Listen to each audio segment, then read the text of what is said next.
presentation of Fox Sports. We are Fox Sports. We are St. Louis.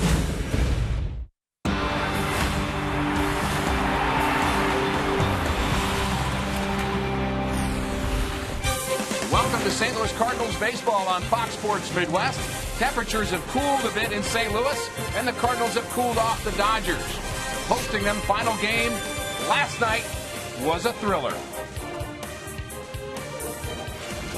The winning run at second base. And here's a line drive, base hit to left. Here comes Joe Kelly. He rounds third. He's going to score, and it's a Cardinal winner.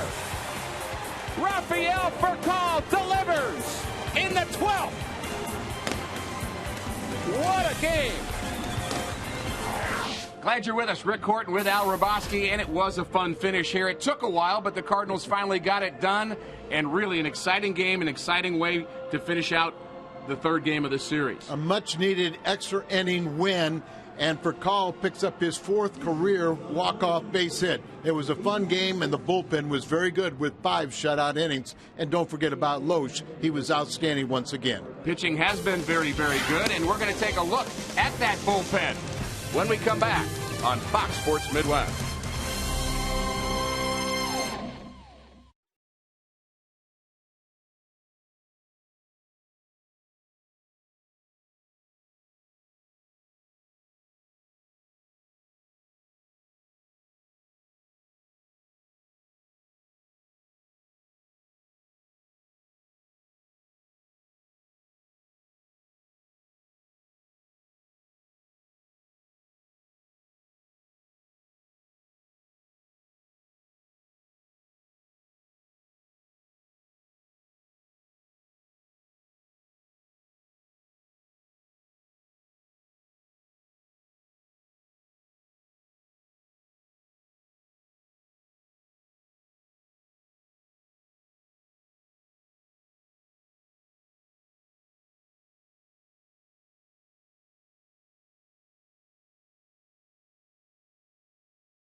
But since then, 2.24, and the guy at the end, the anchor, is right-hander Jason Mott. Jason has 21 saves on the season. He had 2 shutout innings last night. He has really been doing the job, but so has his counterparts. We're going to take a look at a tie between Carlos Beltran and the Dodgers manager. We'll have that when we come back on Fox Sports Midwest.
fate.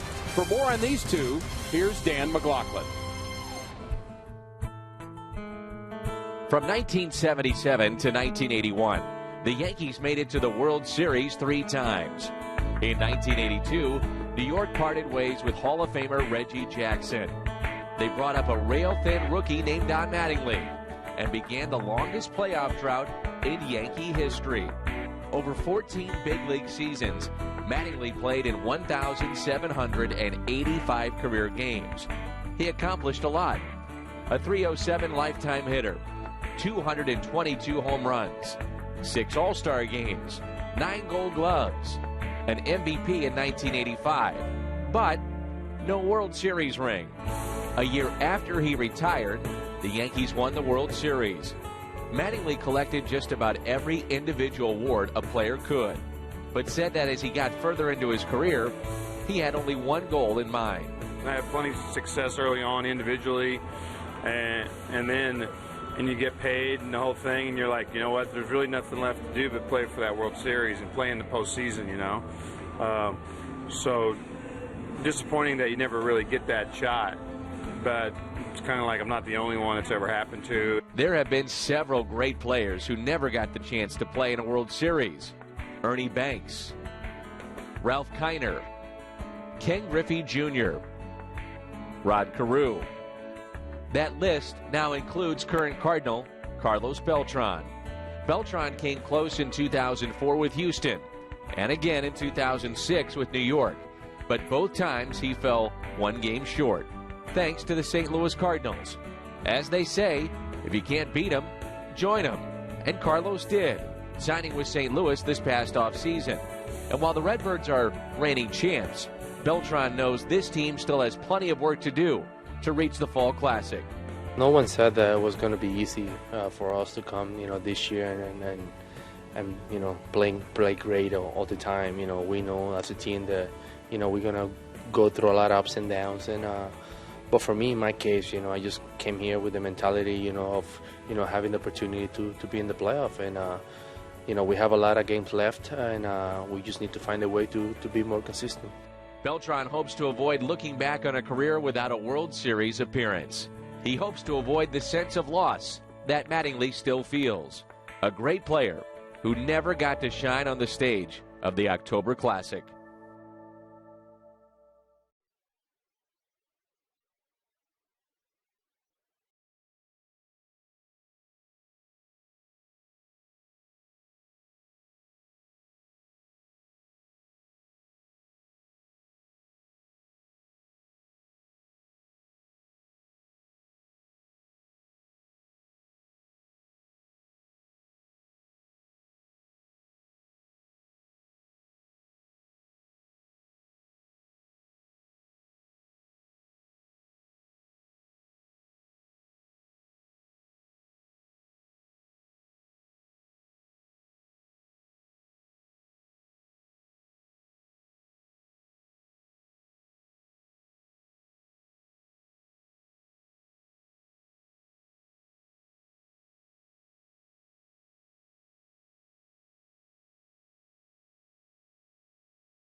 PL for call last night in the 12th.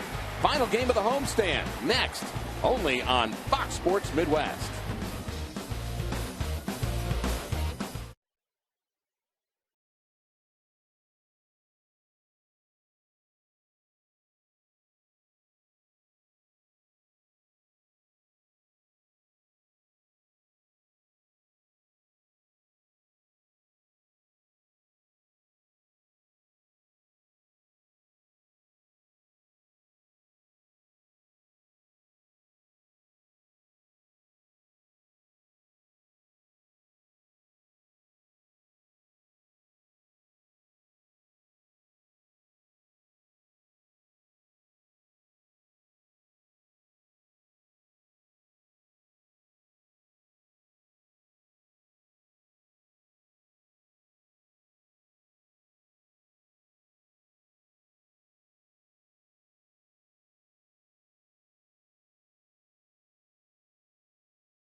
We're ready to drink margarita with a refreshing twist of Bud Light Lime. Buy your Mid-America Chevy dealers, the #1 selling brand in St. Louis. Find us at stlchevy.com. By Dobbs Tire and Auto Centers, #1 for quality tires and expert auto service. And by Steak and Shake, just no equal. St. Louis, Missouri. Gateway to the West. Cardinals hosting the Dodgers here this afternoon, and here is the Southwest Airlines Dodgers batting order. Tony Gwynn Jr. will get the start in left. Mark Ellis at second. Matt Kemp, very dangerous in center, bats third. Andre Ethier, Hanley Ramirez had a good day yesterday. Juan Rivera, Luis Cruz, Matt Trainer, and Chris Capuano. And that is the lineup that will face the Cardinal right-hander, who is 8-8, Jake Westbrook. He has struggled against the Dodgers in his career, and he still is the ground ball leader. Leads the National League with his 2.64 ground ball to fly ball ratio. 72.5% of the time hitters will hit the ball on the ground. First pitch low, and it comes at 12:45. Temperatures at 90 degrees here at Busch Stadium. Final game of the homestand. Cardinals have been good. There's one of those ground balls hit hard, but right at Daniel Descalzo, playing second base here this afternoon. Sure-handed second baseman. But first we'll look at the Cardinals outfield. Holiday, Jay, and Craig. There's Descalzo and Furcal up the middle. Matt Carpenter will play first today. David Freese third. And Tony Cruz gets the nod behind the plate. That's our Dobbs Cardinals defense. 27 of those. I'm for it. And so is Jake Westbrook. Now Jake's at that 500 mark. 8-8. Kind of been every other game is a good one, and I don't want to say that, but because it'd be on a bad one for today. But he sure was good his last outing. He pitched that game where the Cardinals scored the 12 runs in support of him. Remember, that was a 0-0 game going into the 7th inning. He was removed in that 12-run 7th inning for a pinch hitter, but he won his 8th game, 7 shutout innings on just 3 hits. Westbrook won 12 games a year ago for St. Louis, but the ERA much improved from last year. Really everything about the way he attacks hitters is a notch above.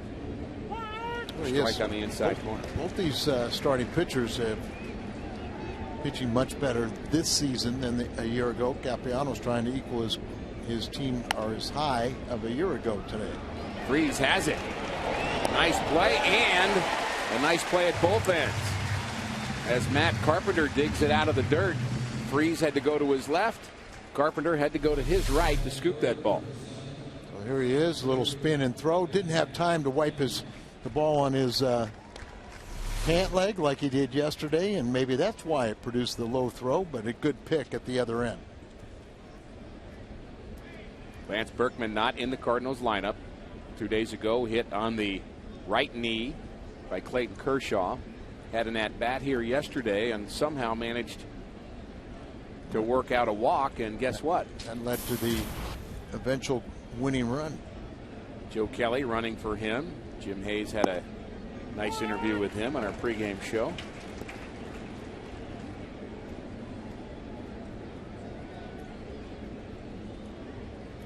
Matt Kemp, 341 on the season.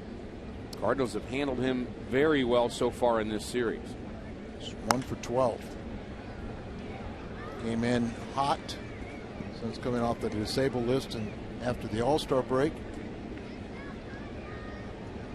You can see why the Dodgers had to go out and get Hanley Ramirez. They still probably need another impact bat. Kemp has 5 strikeouts in this series as well. Still a very dangerous bat.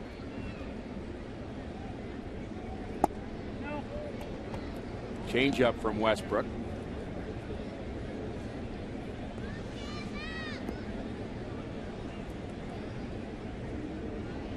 Kemp hasn't liked the strike zone, I would say, in this series. Neither is Don Mattingly. He got tossed yesterday. Good inning for Westbrook. 1-2-3 for call when we come back.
Hero last night will lead off. Daniel Descalzo has hit lefties well of late, followed by Holiday, Craig Freese in the middle.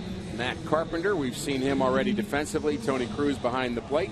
John Jay will be in center field and bat 8th, and Jake Westbrook will pitch and bat 9th, and Chris Capuano at 10 and 5 goes for the Dodgers.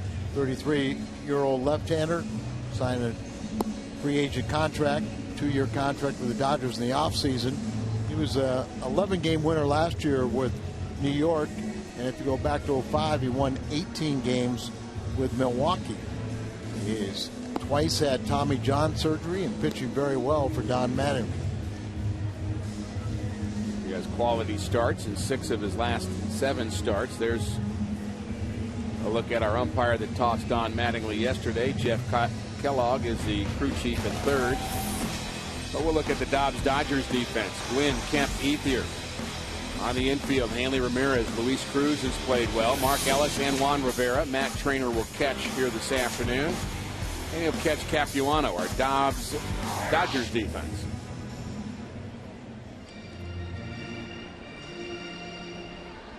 Call the hero of last night. He got the base hit, game-winning walk-off hit in the 12th inning, and he's got good numbers against Capuano. 364 average with a home run.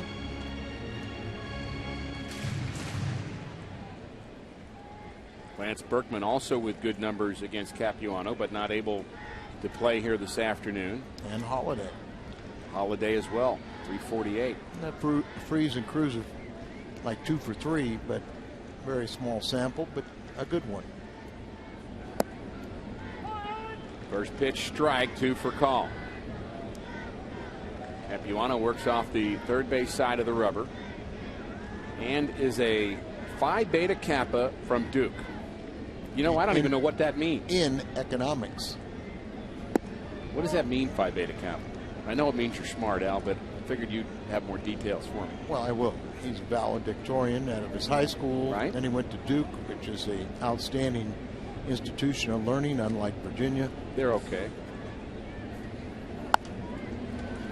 I knew that was coming. Popped up on the right side. You asked for it. I did. I kind of led you there, didn't I? Walked right into it. Not a reflection of anybody else other than Rick Horton that went to Virginia. Well, we did make a comment. Nice save, Al. We made a comment about how sometimes, and not always true, but sometimes you can think too much as a player. Most definitely.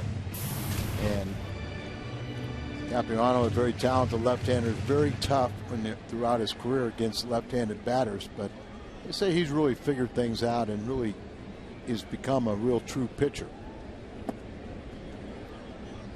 Changes speeds, works both sides of the plate, up and down. Think about the rehab he's been through with 2 Tommy Johns. If you are willing to put in the work, you know, that is such a line drive to center.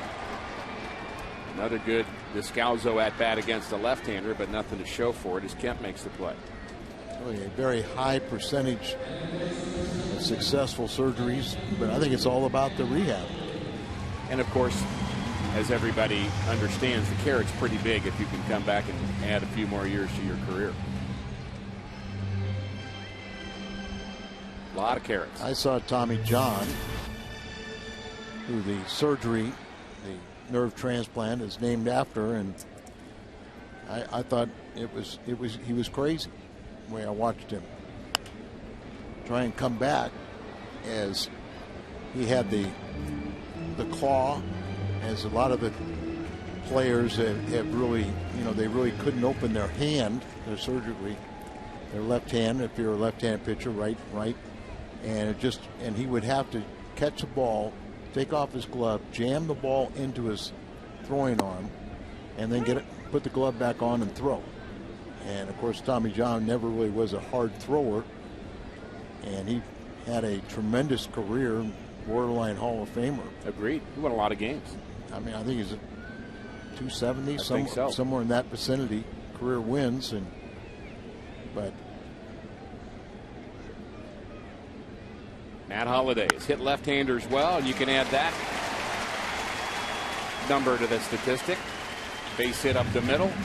And Ricky, would have had to have been an unusual situation where Tommy John, just kind of at that beginning of giving multi-year contracts, probably had a 2-year contract, and that injury took place in the first year. As you see how both these guys were hot coming into the series. Both from Oklahoma. And Matt Kemp is now 1 for 13 with 6 strikeouts. Matt just picked up his 3rd hit. But it was unusual. There was no surgeries back then. Right. And so he had to have been in like the first year of, say, a 2-year contract, and they were willing to. Dr. Job, didn't have the instruments that they have today. I have some Dr. Job marks on my elbow somewhere. Can't find them anymore. Been a long time.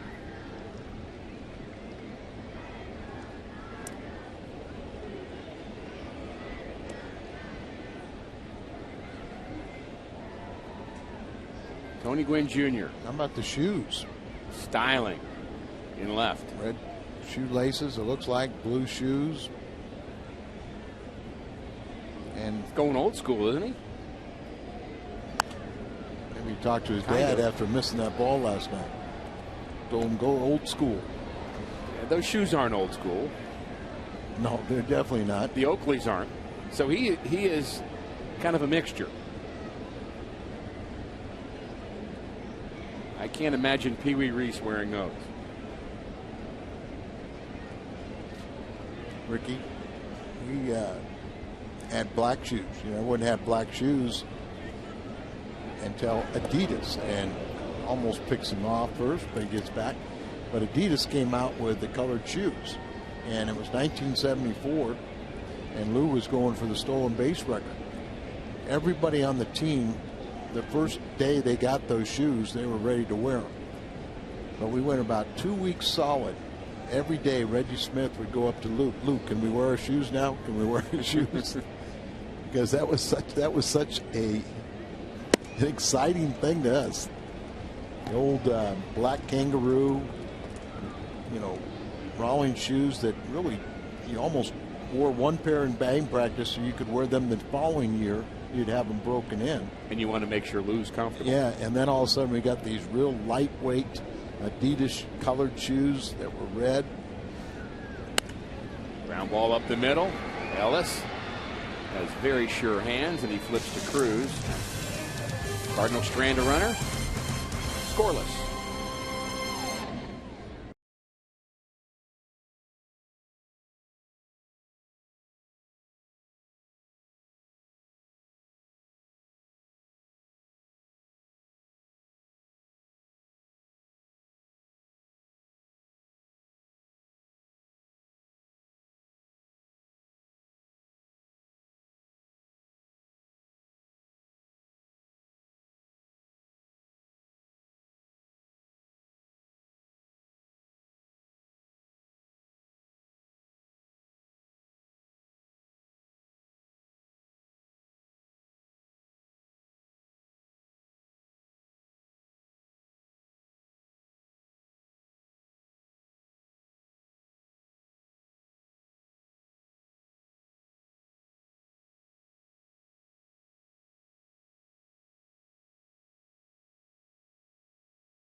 For Chris Capuano and Jake Westbrook.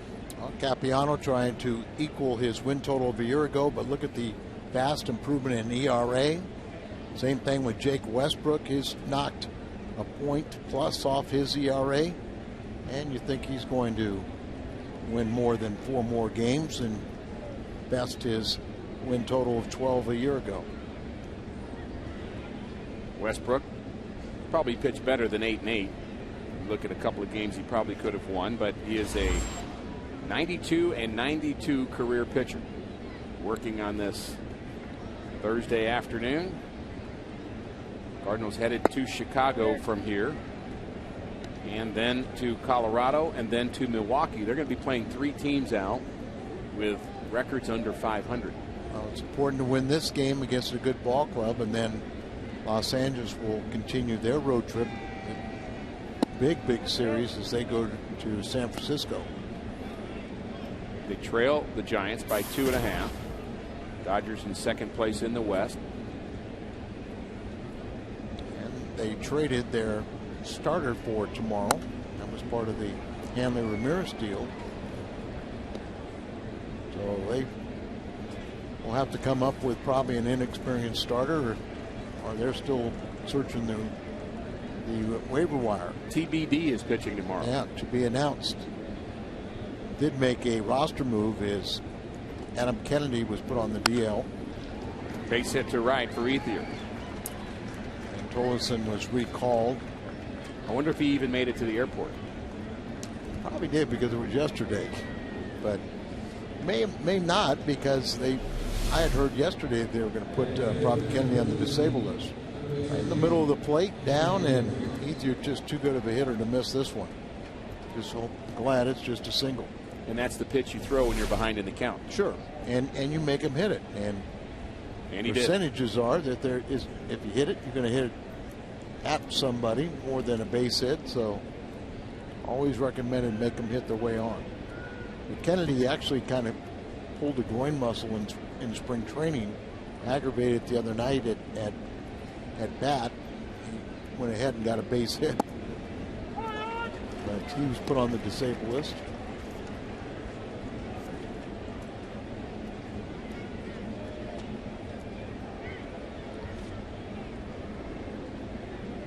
Ethier the runner at first. Hanley Ramirez in his first game as a Dodger was on base 3 times, including a triple and a run scored in the Dodgers' second inning.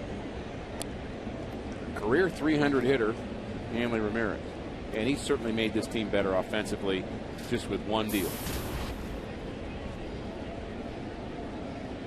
Dodgers batting .248 as a team. They are 10th in the National League in batting average.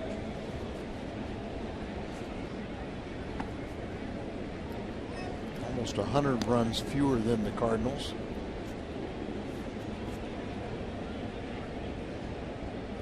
More than 100 hits less. For Call and Descalzo, Al, up the middle. Would love to get a ball hit to them to help out their pitcher, Jake Westbrook. You've talked about how good he is at getting double plays. Perfect opportunity here. Well, how about that one?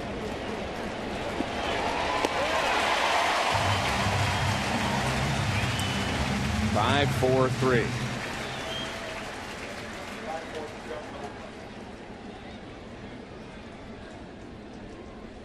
You're trying to take out Descalzo. We'll look at that one more time.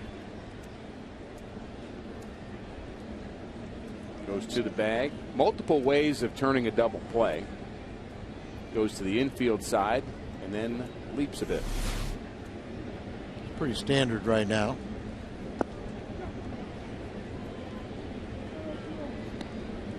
Julian Javier may be in best I can remember. They called the nickname the Ghost.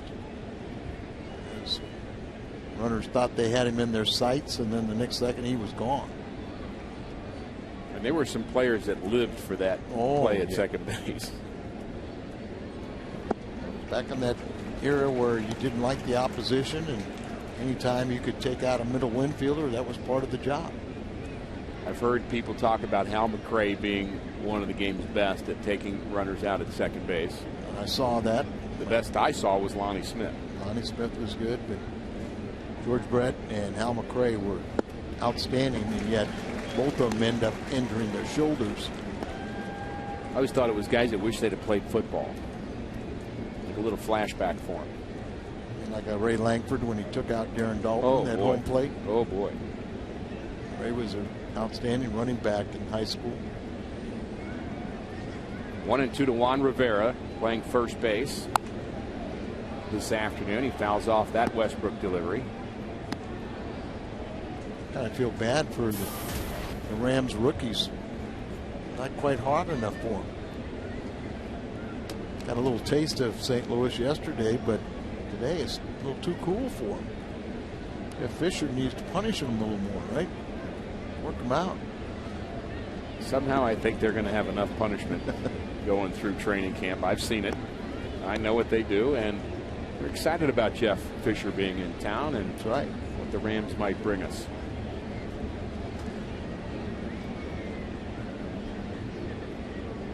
Two outs, nobody on in the second. Westbrook agrees with Cruz. And it's popped up on the left side. Who wants it? A couple of all-stars. For Call's the one that takes it.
Want to be here in person? Next time your Cardinals take the field, just head to StubHub, where it's easy to find the seats you want.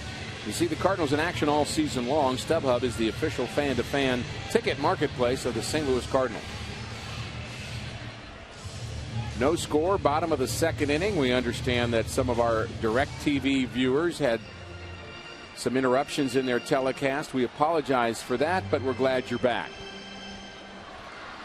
Cardinals 5-1 on this homestand, after going 1-5 on their last road trip. Very nice turnaround. And really the difference is the Cardinals hitting with runners in scoring position, scoring more runs. The pitching really has been good since the All-Star break. David Freese, an 8-game hitting streak. Everything falls in place, doesn't it, with starting pitchers? Good. Sure does. Cardinals now are 28-21 at home. Just one game under 500 on the road, and it was only a matter of time they'd start playing better in St. Louis.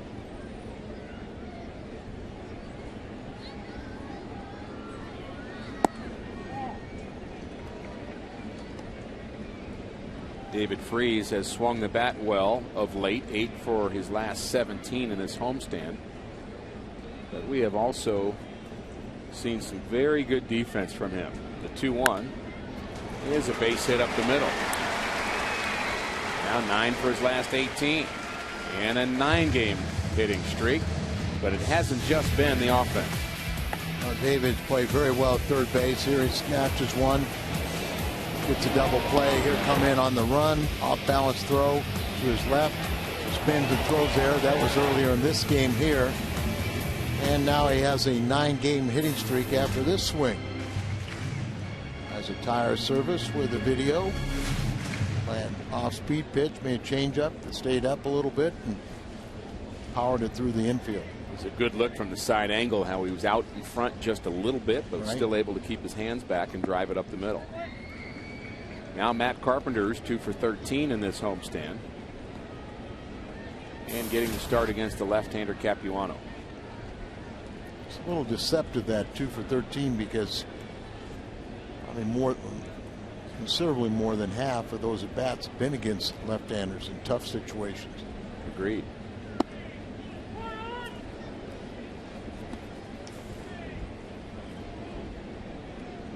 Capuano 6'3", 215 in his 8th big league season. 33 years of age, and he's had a couple Tommy John surgeries. That interrupts time.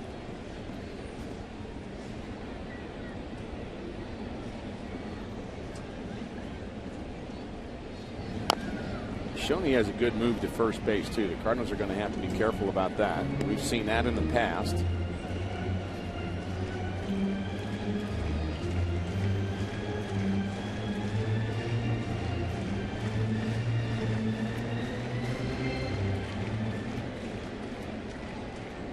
Carpenter's been stuck on 21 RBIs for quite a while. 6 RBIs early as a pinch hitter. We saw most of those RBIs, 13 of them here at home. That's a good slider, but it misses the outside corner. We talked a little bit about it last night. You saw it again on that with the happy feet. He's really not keeping his lower half stationary and going towards. He's really kind of falling towards the plate an awful lot. Makes you almost jump at the ball a little bit more than you want. Here's that move. Those tricky left-handers.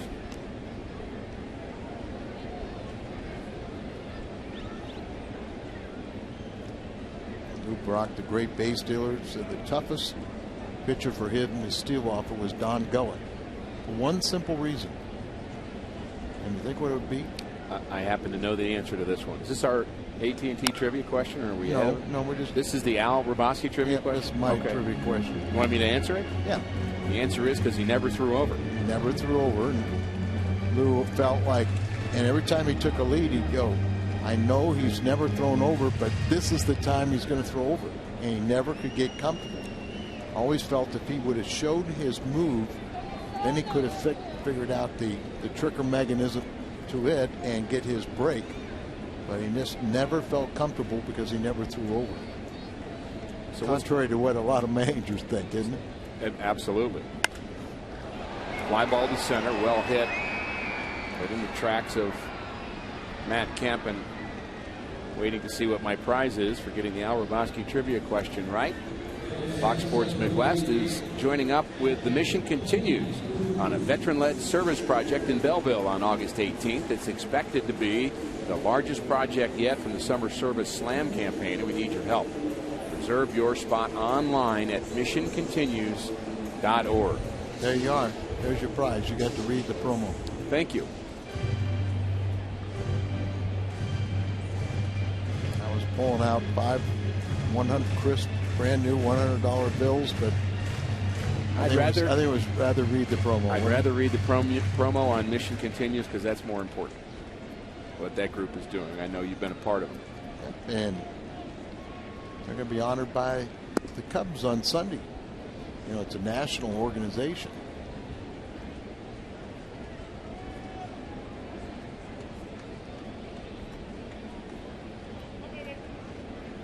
Tony Cruz batting just under 200. Not a lot of plate appearances for him this year. He's done a very nice job behind the plate, however. Working with Westbrook today. Making his 17th start of the season, but it's not easy. You've got Yadier Molina, best catcher in the National League, and plays so durable, plays every day. Not many opportunities for Tony, but he's always ready. I'm sure Mike Matheny had to talk Molina into saying, no, it's best for you to sit this one out. You're catching 12 innings last night. There's the move of Capuano.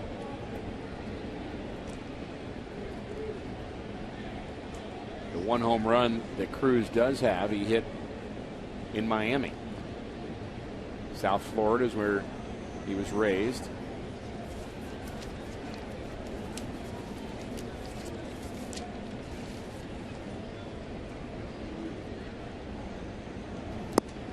Off-speed pitch, swing and a miss. Well, that's Capuano. He's really learned how to change speeds. Give a little this, a little that. You know, for a guy that doesn't play very much, most of what you do hitting-wise is against batting practice pitching. And you're basically just trying to get your swing down and your mechanics. But I would think the hardest thing for a guy that doesn't play very much is to hit an off-speed pitch, because you're really not seeing that. Right. Ever. You're just really getting your mechanics down, but the timing issue of a changeup is, I think, very difficult to handle if you don't have a lot of at bats.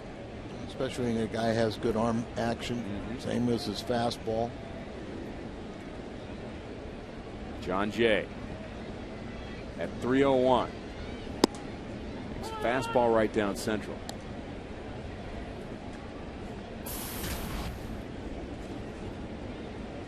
John 7 for his last 15, but 0 for his last 5. That shows you how hot he was.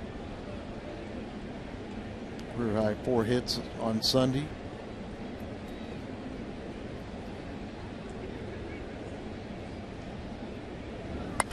And a line drive base hit for Jay up the middle.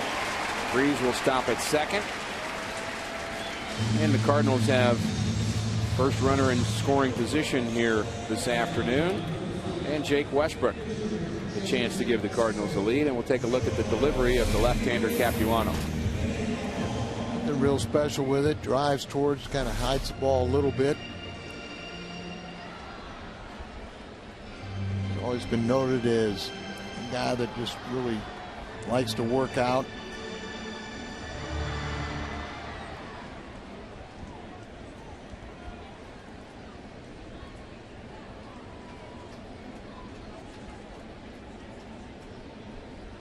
And I would say, of all the players on the field today, if you wanted somebody to explain the global economy, he'd be the guy that we'd go to. Think there'd be anybody a close second? I could sum it up in one word. Mess. All right. Okay. Well, that's your summary. I'm talking about his the details. Might be a little more detailed. Right. And we'll have to find out if he specializes in global or just U.S.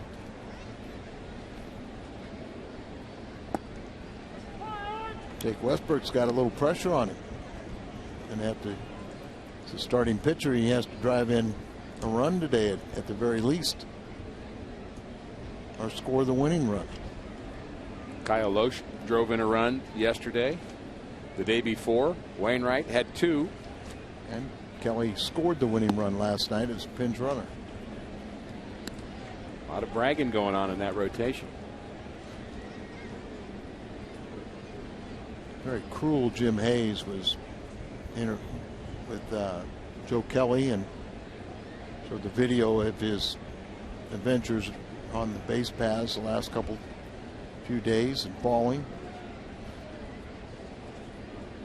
Found it interesting that Jim said to Joe, well, since you brought it up, we have the video and it was already queued up. Imagine that. Exactly. Well, he scored the game winner, and that's all we really care about.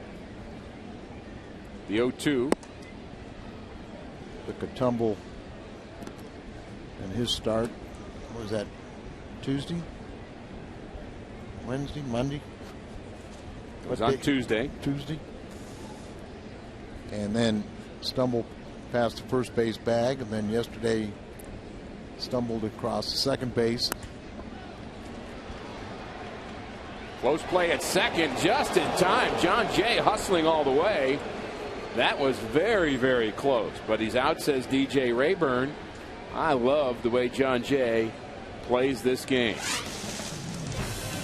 No score through 2.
Cardinals baseball on Fox Sports Midwest is brought to you by the new wireless receiver from AT&T Uverse.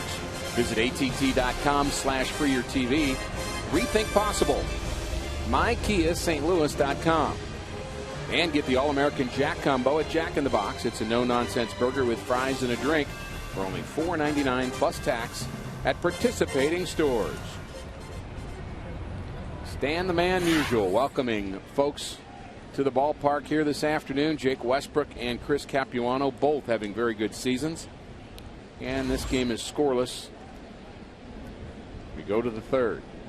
7, 8, 9 for the Dodgers. Cruz, trainer, and the pitcher Capuano.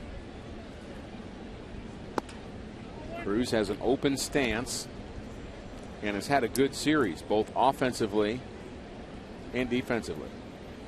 8-game hitting streak. That his RBI streak stopped last night at 5 games. AAA All-Star. Leads the ball club in RBI since the All-Star break. Good pitch there on the slider. Fooled by the pitch. Perfect location. That pitch was in the middle of the plate until about 2 feet in front of the plate. And ended up outside. Carpenter calling for it. Out number 1.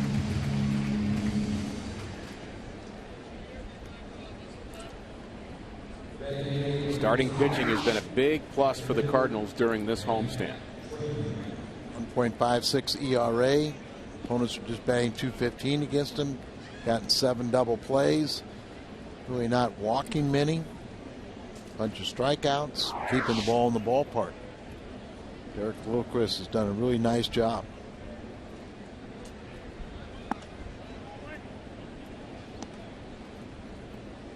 Does he take the credit and the blame?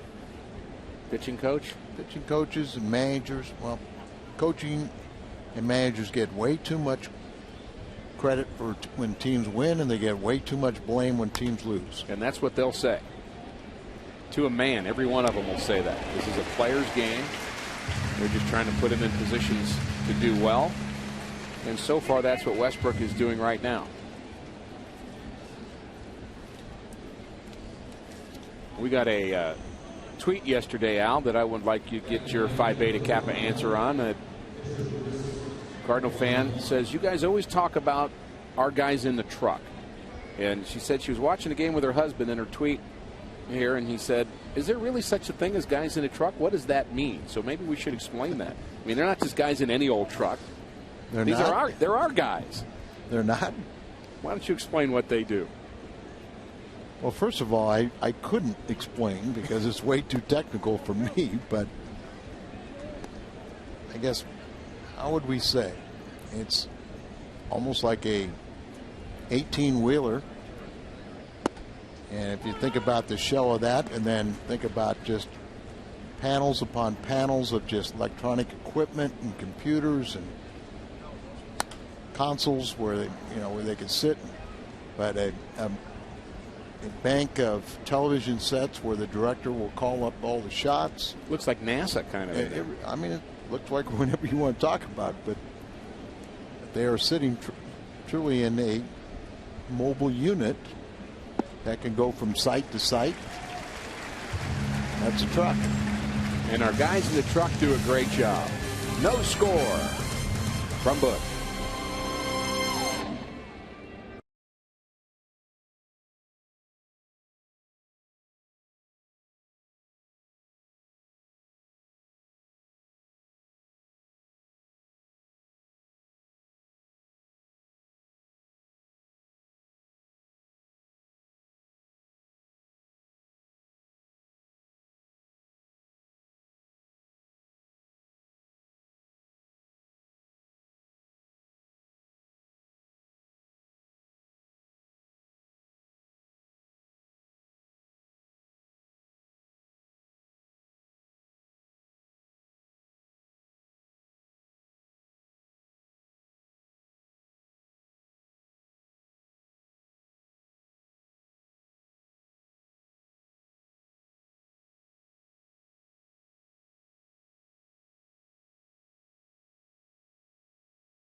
oldest support Boys and Girls Club of America, a place where youth can reach their full potential as productive, caring, responsible citizens. To learn more, please visit greatfutures.org/Fox Sports.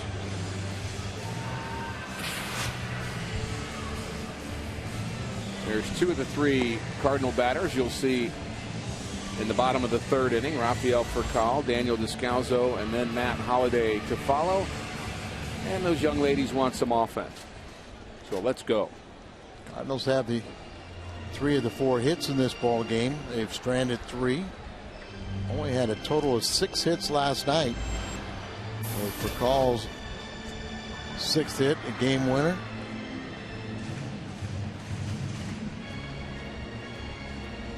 I hope we don't get back into that, that way things were going, where you were stranding so many runners, missed opportunities. I think you're thinking exactly what a lot of Cardinal fans are thinking right now. Just a lot easier just to see some key hits with runners in scoring position and just forget about that negativity. Really wasn't the issue for the Cardinal bats last night, although it took them a long time. They didn't have anybody on base. Aaron Harang pitched very well. He did walk 4 batters. We had more walks than we had hits, I believe. Fly ball right center. Ethier has it.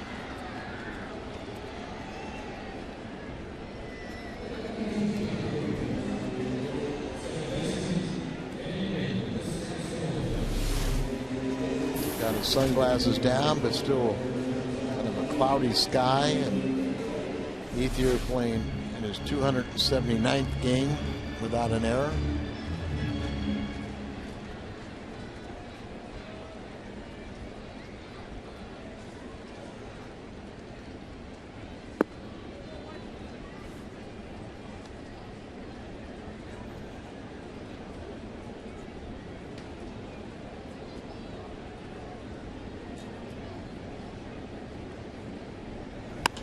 Hard hit to center.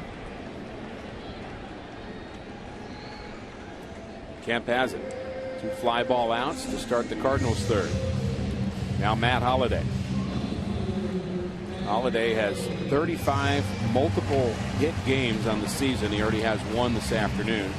And he's really hit left-handers well. 351. You would think he should hit left-handers well. High average anyway. 319. Talk about our 2 Oklahoma boys, Matt Kemp and Matt Holliday, and there's one big difference. I think Holliday is still a lot of Oklahoma, where Matt Kemp has gone Hollywood all the way. 3 fly ball outs. They all got 1. On to the 4th. No score from St. Louis.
Going to be our difference maker here this afternoon.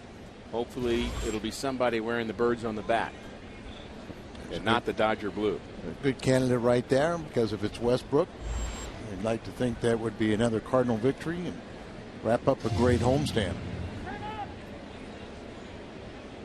And we had a misplayed note from the organist in the middle of that windup of Jake Westbrook. He heard it and stopped. Haven't seen that all year. I thought it was a late call by the home plate umpire.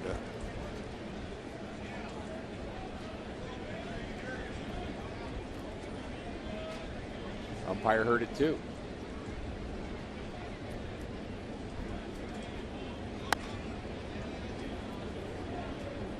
In on the fists of Tony Gwynn Jr. bounced out in the first inning.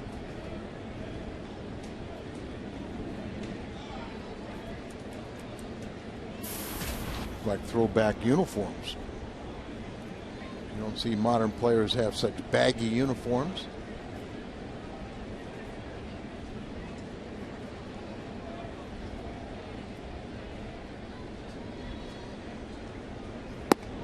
There's a strike on the outside corner. That's the third strikeout for Westbrook, as he has faced the minimum working here in the fourth inning. Sent up outside and ever so slightly hit his spot perfectly. Helped sell it to our young umpire, John Trumpain. First time we can remember him working the series.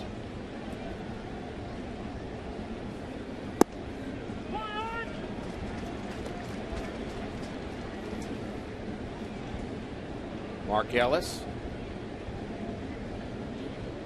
Dodgers second baseman, very slick fielder, bounced out in the first inning. And we're wondering whether Trumpain has had any major league games before. He looks like he's about 10. I don't say that disrespectfully. I wish I looked like I was about 10. Number 74, I think, on his sleeve. He replaced an umpire early in this series. Now Ellis doesn't like the call.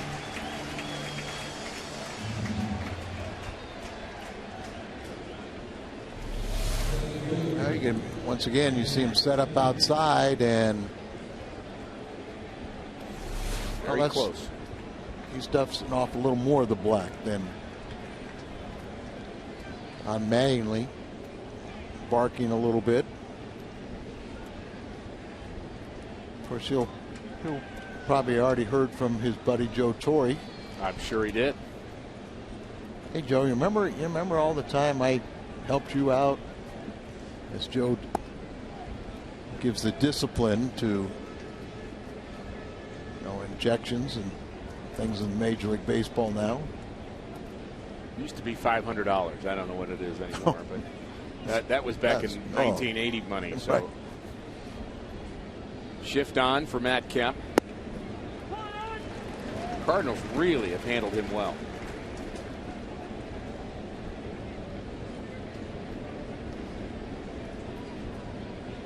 John Trumpain made his major league debut as an umpire in August of 2010, and he looks 10, but we are told by our guys in the truck that he's 29. And probably working one of the AAA leagues, International or Pacific Coast League, and then up here because Eric Cooper on vacation or a medical reason. So he comes up for a period of time, get that little more major league experience. Jake Westbrook with an opportunity at 2-2 to strike out the side here in the Dodgers fourth. Not really his plan A. He'd just as soon throw 3 pitches and get 3 ground balls, but he would take the strikeouts. Oh, and he almost had another one. Cruz can't hang on. Thinking about a home plate umpire, Trumpain at 29. That's a pretty quick rise through the minor leagues. A lot of times those guys work 10, 15 almost 20 years in the minor leagues before they get a shot to the big leagues. And that is a tough road.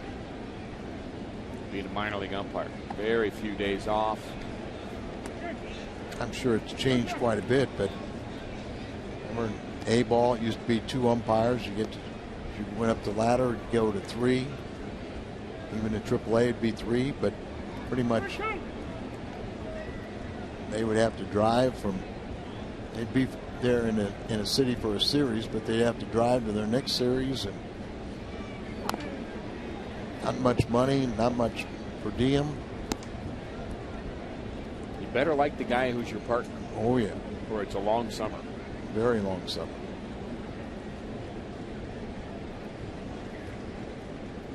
And every city you go to, everybody's yelling at you.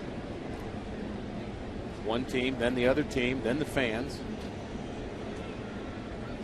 Full count to Matt Kemp. Swing and a miss, and he does strike out the side here in the 4th inning. Jake Westbrook very sharp so far today.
To add Hall of Famer and Cardinals legend Bruce Sutter to your bobblehead collection.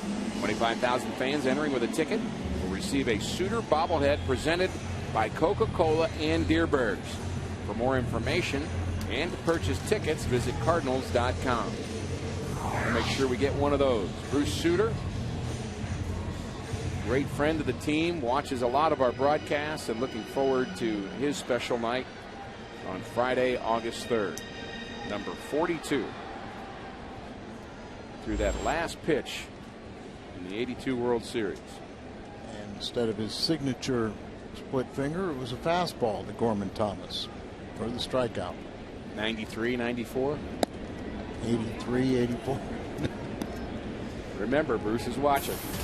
Hey, Bruce used to be a hard thrower, and then he hurt his arm, and that's why he developed the new pit, the split finger. And I think he's happy it worked out that way. Alan Craig, this could be trouble down the line towards the corner, and it's off the wall. Craig headed to second. Could be a close play there. Craig slides in safely with a leadoff double. That ball hit about halfway up the wall down the right field line, and the Cardinals have a runner in scoring position here in the 4th. Played perfectly by Ethier off the wall, but Hyundai brings this video as Allen, very strong, gets that ball side wall. There's the perfect relay. He realized it and turned on the afterburners a little bit, and hangs on to the base. Cardinals had a runner in scoring position. That was David Freese in the 2nd inning. Now David Freese with his second at bat here in the fourth. Chance to drive in the first Cardinals run. He takes a fastball right down central. David Freese has an average now of .310. Came into play cracking the top 10 in the National League in batting average. That was before his base hit in the second.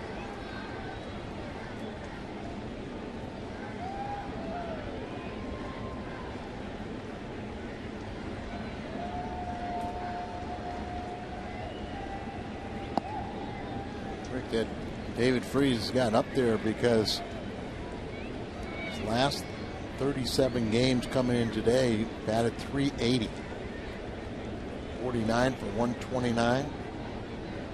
He even admitted that he got a little home run happy in May, and his batting average started going down. Now he got away from that.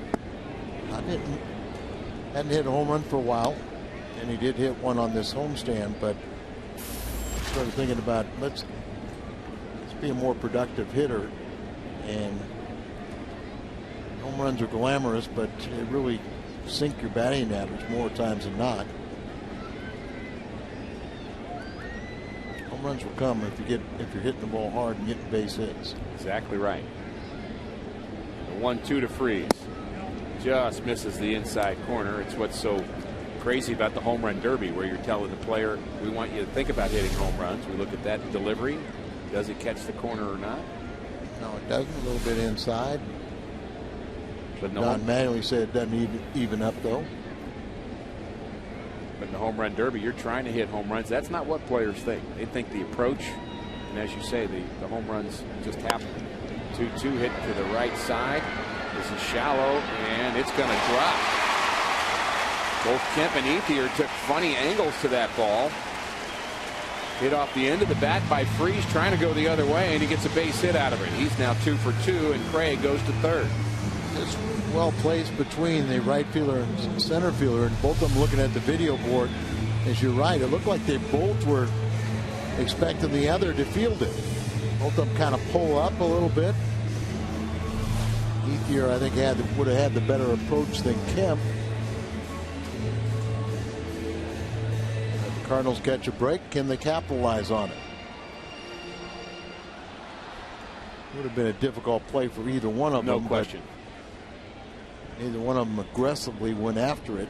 Kind of both looked at each other. Cardinals trying to get to Capuano here in the fourth inning. They now have 5 hits.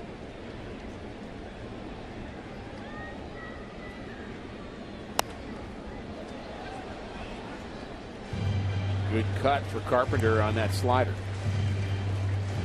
Just inside enough to where it kind of jammed him a little bit.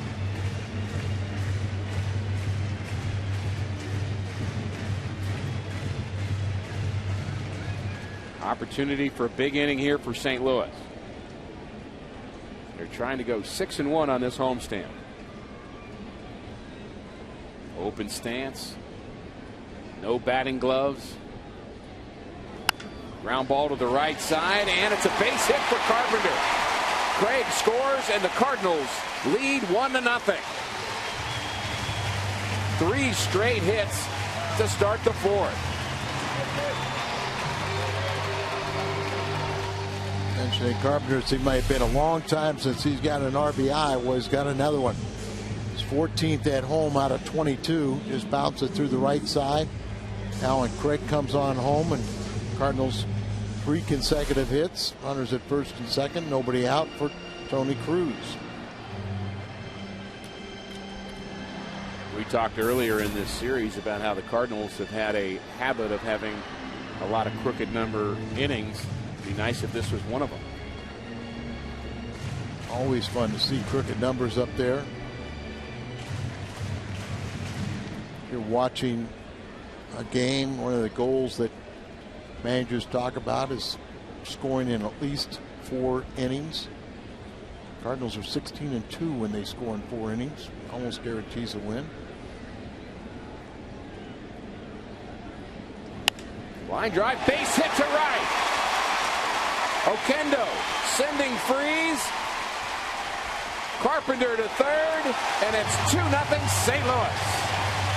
4 4 straight hits for the Redbirds. Tony Cruz, just limited play, picks up his 7th RBI. It's his 16th start. And ball up and away, kind of hits it right inside the first base bag, down into the right field corner. Carpenter goes first to third. Ethier thought about trying to throw there, but he did a good job of making the low throw so they could cut it off. And Oquendo, very aggressive, always sending runners home with very good judgment. Here's your crooked number. I want more. I want a bigger crooked number. John Jay singled his first time. He takes strike 1. Does. Here's what we talk about with John Jay.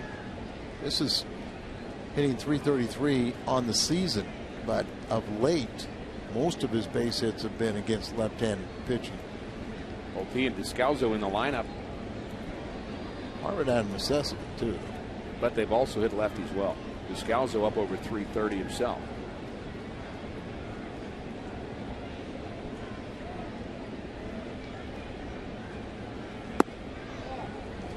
An interesting point you make is the way you describe that about out of necessity. I think most managers start their lineup with, okay, this guy needs a day off, this guy can't play, this guy's struggling, so you kind of back your way into your starters. Right. And Beltran, rough night last night. He looked like he needed a break. Berkman, because of the deep bone bruise on his knee where he was hit the other night.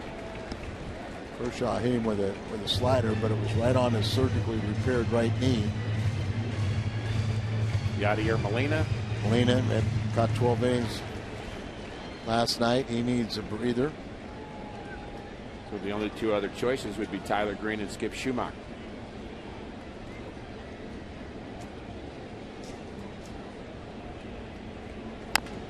Round to the right side, and holding at third is Carpenter.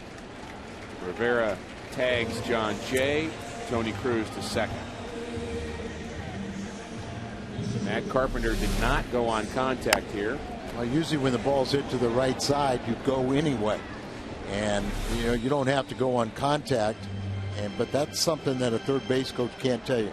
If by the time Jose Oquendo says go, go, go, it's too late. So you talk to a guy, you tell him here's the scenario, the ball hit to the right side, the infield's back, you come in. Now the infield is playing in. Another RBI opportunity for Jake Westbrook. He bounced out in the second with 2 runners aboard. Infield way in, especially on the right side. And you think squeeze possibility? Possibility there.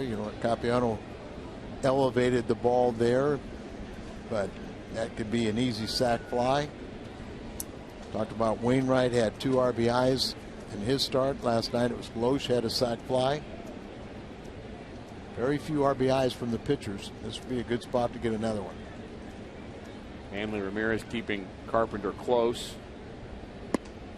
And fastball right down central to Jake Westbrook. Westbrook looking for his first RBI of the season.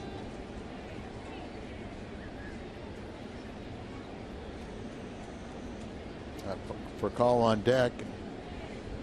He's getting a lot of RBIs this season. Leads National League leadoff men. How about a little flare to right? I'm expecting him to hit the ball in the air. Sac fly. There. Fly ball to right. Ethier has it. We're going to have a play at the plate. Here's the throw, and he is out at the plate. Bang, bang play. A very good throw by Ethier. A good jump by Carpenter. He made it close, but not in time.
Ethier, very good throwing arm. He has his momentum coming forward. Strong throw.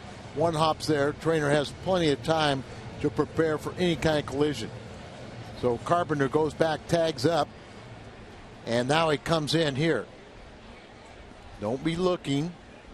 And then he slides head first and look like he blocks with his left foot. Watch the hand come in with that left foot, sealing off home plate. And the tag applied. Close play, but definitely out.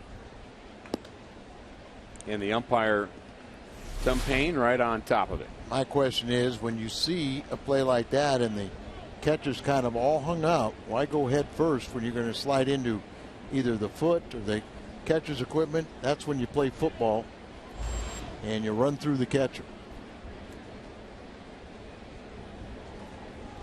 Cardinals do pick up a couple of runs in that fourth inning.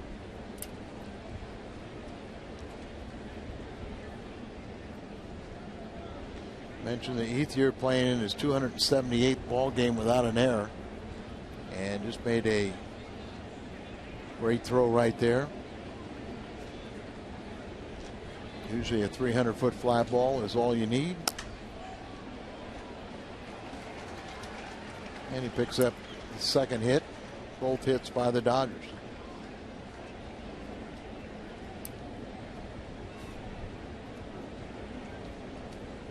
He's just a good hitter. He really is. I liked him his rookie year. I don't know if he finished second or third, and it seemed like that. I think it was around third in rookie of the year balloting. When you really got to shut down the Dodgers right now. Hanley could do what he did back in the second inning, would help out, get into a double play.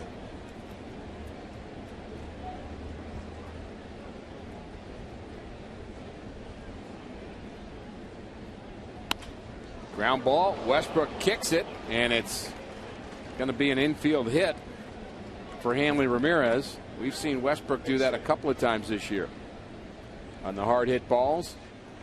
He gets a lot of action up the middle. He gets as much as anybody in baseball because he's such a ground ball, sinker ball pitcher. And this is just reaction. Didn't hit off his foot. That hit right above the ankle, but appears to be okay. You're right about it. He has committed 3 errors, but he has an awful lot. He's induced 16 double plays. And he's in second place among pitchers with 30 assists. They're going to check that leg. Sure, he says it's fine.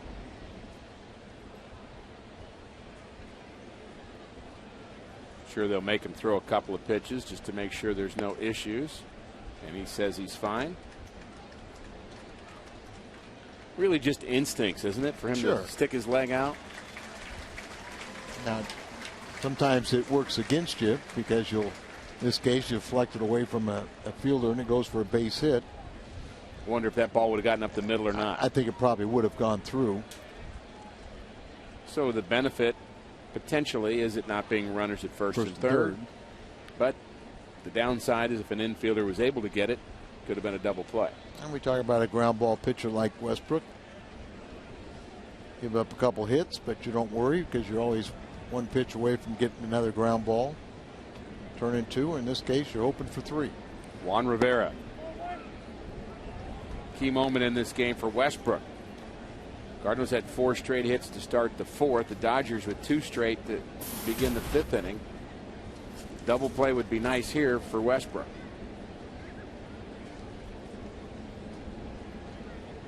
A lot of pine tar on that bat of Rivera, and a base hit to left in the hole, and the Dodgers are going to get on the scoreboard. Ethier scores, and it's 2-1 St. Louis. Not hit hard, but it found a spot.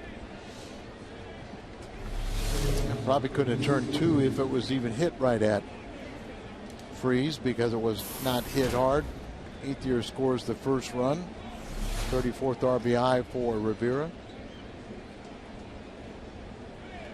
Our shutdown inning is not shut down.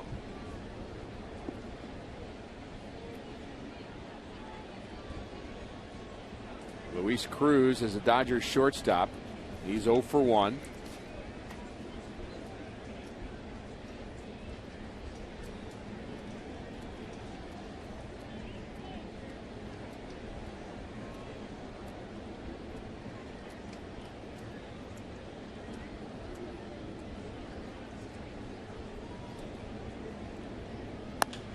Another base hit for the Dodgers. That's 4 straight.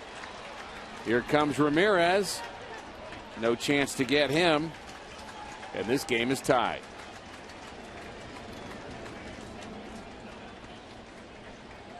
Nine-game hitting streak for Cruz. He had his 5-game RBI streak stop last night. When he adds to it here, leads the Dodgers in 10 RBI since the All-Star break. Been a nice find since he's come up. Just hanging slider right up there, and now Derek Lilliquist really has to question, are you okay? That's a good question. First time. All the other pitches I thought were decent. Yeah, I did too. But then after getting hit on the foot, that pitch certainly up in the strike zone. Lilliquist. So that's the first official visit. Right. First one was medical. And now the next one, if somebody goes out this inning, he's out of the game.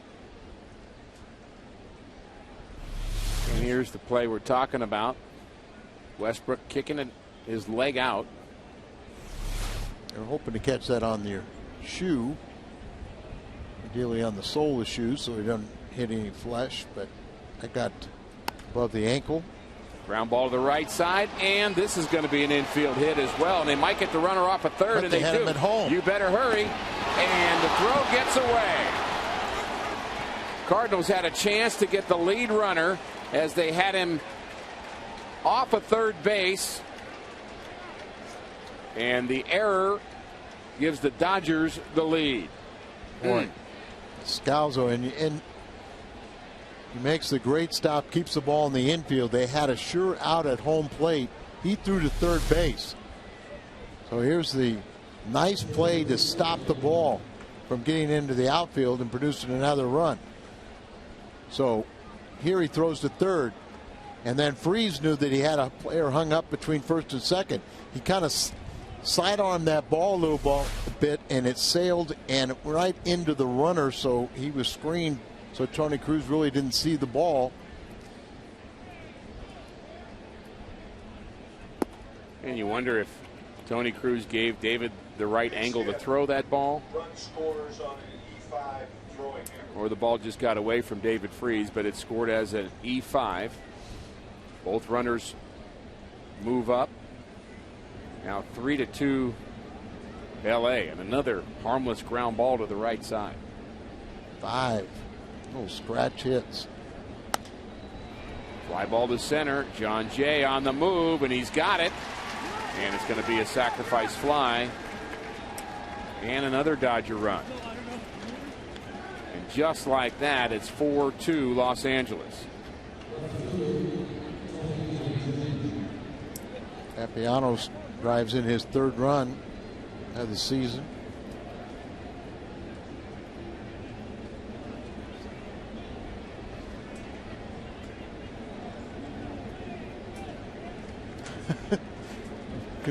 Capiano didn't know. He thought he had a base hit. He was standing at first base. I did the right thing. Don't leave until they tell you. You have to leave. Phi Beta Kappa, huh? Yeah. But I'll tell you what, that looked like it was a sure drive to the gap, and John Jay was shading left field and got over there and cut it off and made the play. But all the Duke alumni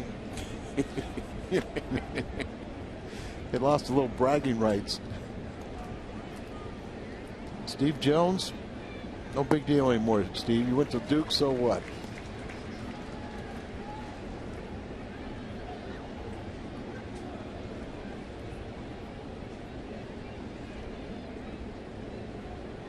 Tony Gwynn is 0 for 2.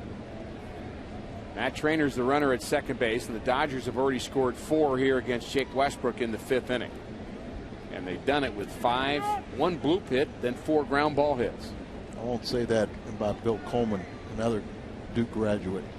He's stronger than you. Yeah, Bill shakes your hand with a forearm shiver to the chest.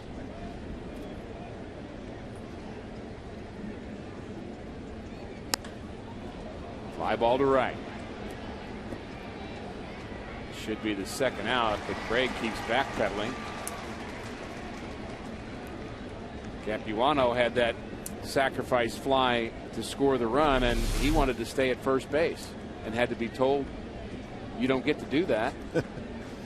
Umpire's saying, nope, you're out.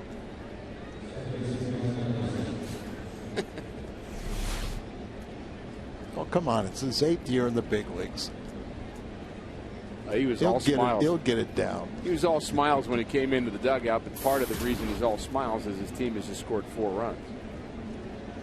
He was responsible for driving one of them in.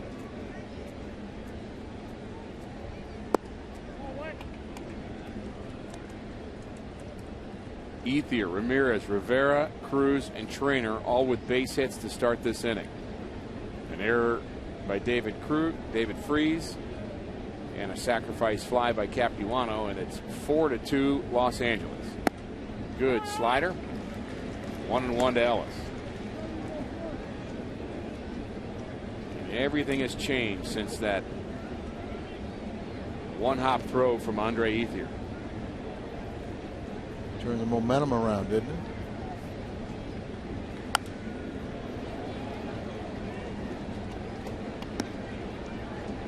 And you know Westbrook is trying to do everything he could, but it's one of those situations where you really want to go out there, shut down the opposition, get your team back up there, pile on.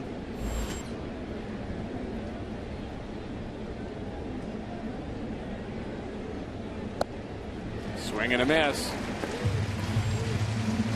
Strikeout for Westbrook. Rafael Furcal will get the Cardinals back on track, perhaps.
The subject of our carsoup.com email the booth question. Jason from Weldon Spring talking about all the pine tar on his bat, and his question is, what advantage would be gained by a batter with too much pine tar on their bat?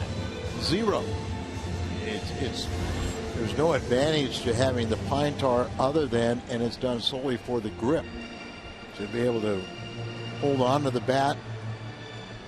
You see how they'll twist the bat right there to get the pine tar, just so they'll have a better grip, hold on to it, don't throw the bat into the stands. So I see no advantage. But the disadvantage is it would dirty up a baseball if they hit it. They throw them out all the time, don't they? That's right.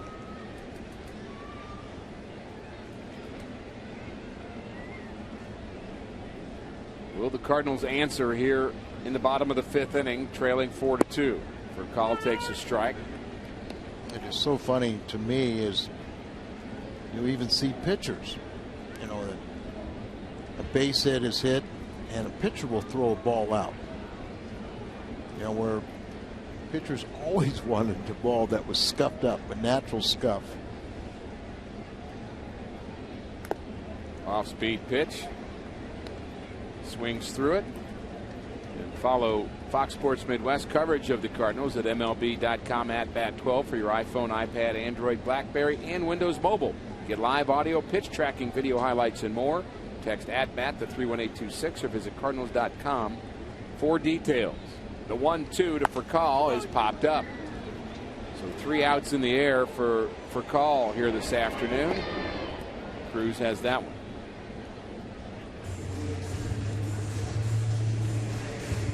Saw John Booch here at the ballpark during the homestand, and want to congratulate him for how well the Cardinals minor league system is doing. They had kind of a rough start before the draft in terms of win-loss, but they've climbed up over 500 as a whole, and they're really developing some good players. They're starting to win more in Memphis and the lower levels, and just really excited about the Cardinal stars of the future.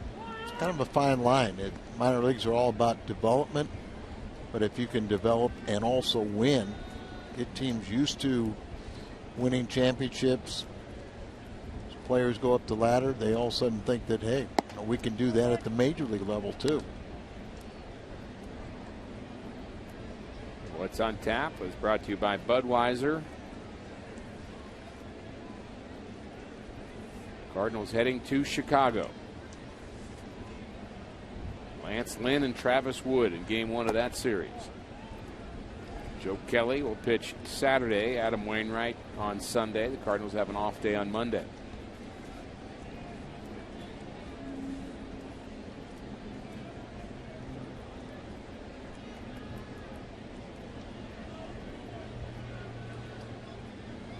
George Kissel always had the belief, and there's not a baseball guy who I would listen to more over the years than George Kissel, the late George Kissel. We miss him. He believed that winning did develop players. Yes. You want to get them used to winning, know how to win. He felt that training young 20-something or 18 to 22-year-old players, that it's a team game and you had to care about winning collectively. He said, you know, you win, you'll all advance next year. Base hit for Descalzo with 1 out.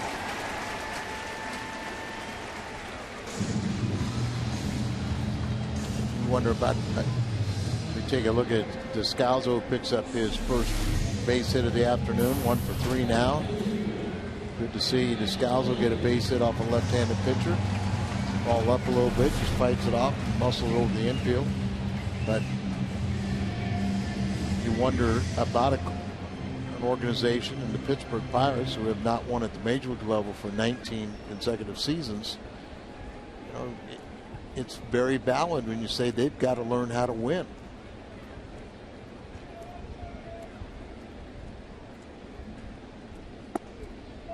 Losing is simple, show up, but to win you have to reach down deep. You've got to sacrifice a lot more. You've got to dedicate yourself to your teammates.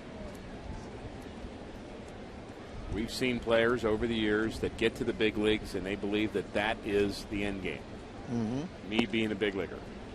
And if you're there and you've accomplished it, then it's all gone. It's all done, and it's all about you too, as opposed to about trying to do something collectively.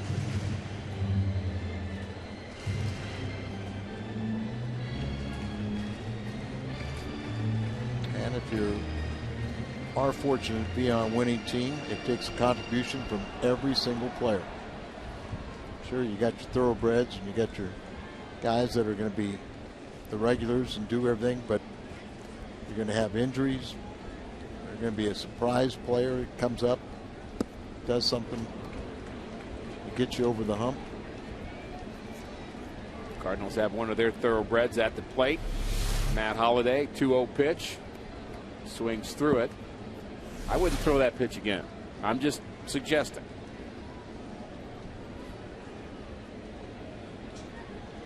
I'll tell you it the other way. I hope he does, because I think it'll have the result you were thinking. That's right.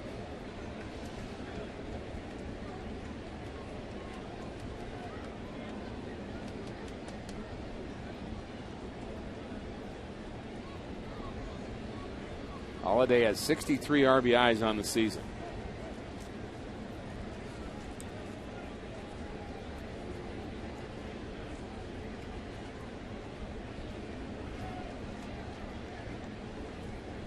Ahead in the count. Now even more so.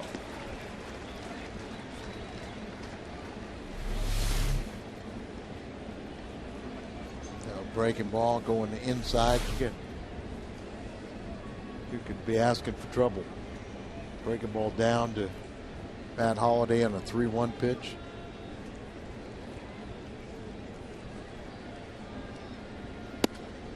And a strike on the outside corner, and Holliday doesn't like that call. Holliday 7th in the league in RBIs. Well, it was high and away, and sure looked like it was away. But this umpires, a couple calls have gone just like that the Cardinals' way. And will Descalso be running here? Watch out for the pickoff move of Capuano. Not going. Time you saw him reach and expand the zone out there because he didn't want that called like strike 2.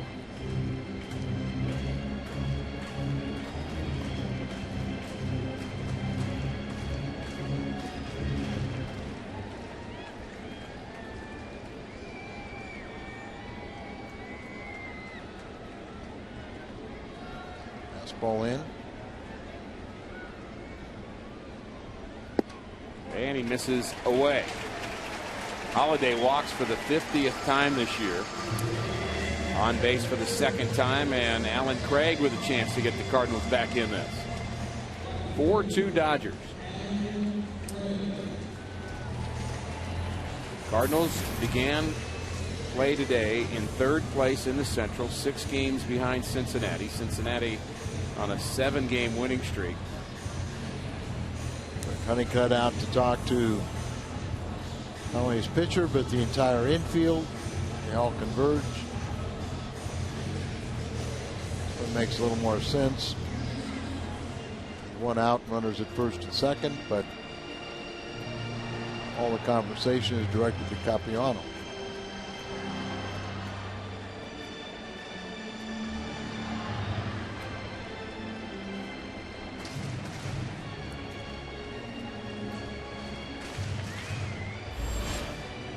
Probably some translating going on there between Cruz and Ramirez.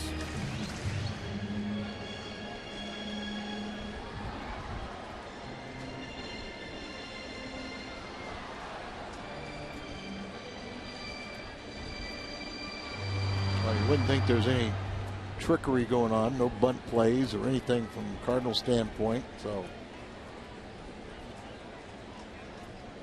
got one of your RBI men up there, just play baseball.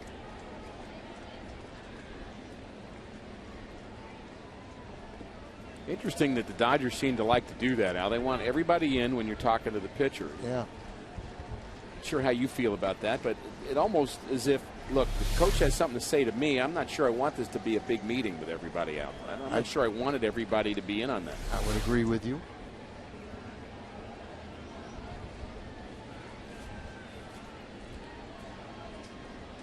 I'm sure they have their reason. 1-0 to Alan Craig.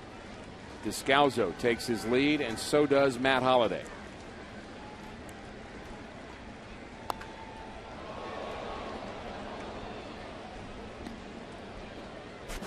Craig has a double already in this game. This one off the right field wall. Part of the Cardinals' 2-run fourth.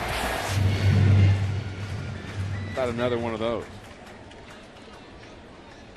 One better. In his 58th game, he's got 49 RBIs.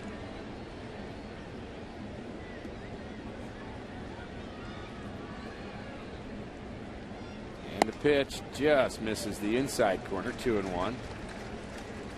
Capuano being very careful with the middle of the order, as he should be. He walked Holiday. Now he's trying to hit the corners on Alan Craig. David Freese is 2 for 2, and he bats next. So a good opportunity for St. Louis here in the 5th. Don't need it all. Start chipping away. Need at least one run here, but would really think we're going to look back and look at this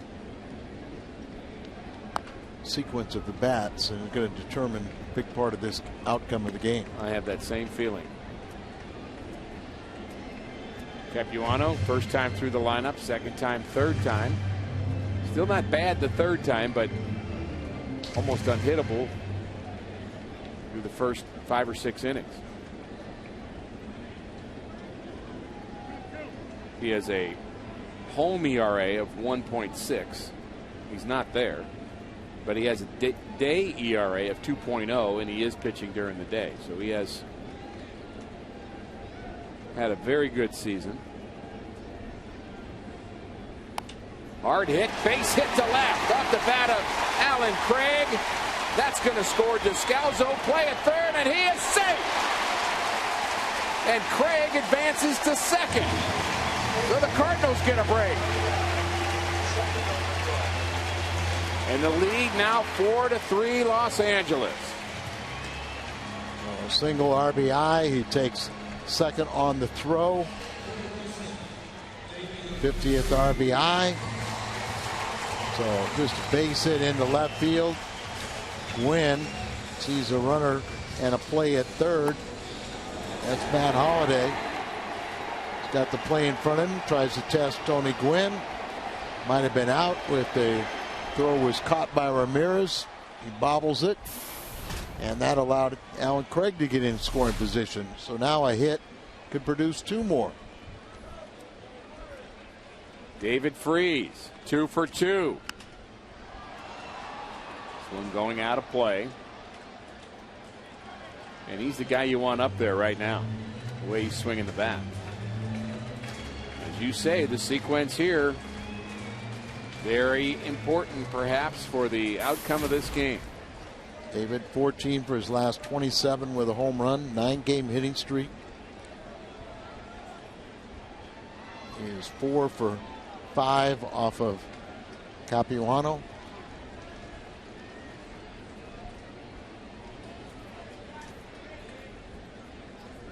The 0-1. Here's a line drive, base hit to center. The soft liner's going to score 2 more. Holiday scores. Craig scores. And David Freese is 3 for 3.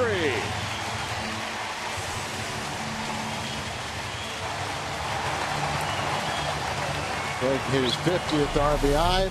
How about David Freese? He gets 2 more. He's at 58. Just making contact. And the crowd's got to love it, don't they? They're just waiting to erupt. I saw the Freese jersey stand up first. What I don't like is David Freese is being attended to by training staff. Mike Matheny, Greg Houck, head trainer. Mike Matheny out to talk to him. Says he's okay.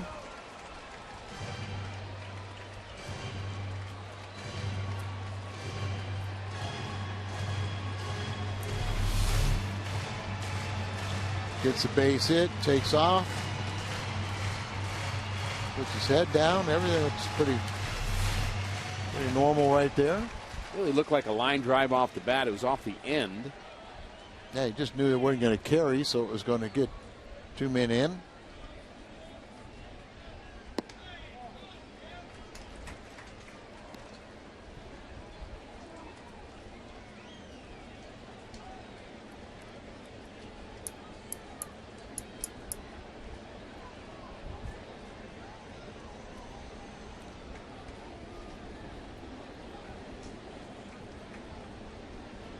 Matt Carpenter is 1 for 2. He has an RBI. Freeze the runner at first, and another base hit for Carpenter. The Cardinals with 4 straight hits in the 4th inning. Now 5 straight base runners in the 5th. Times just comfortable swing, just try and make contact, don't try and do too much.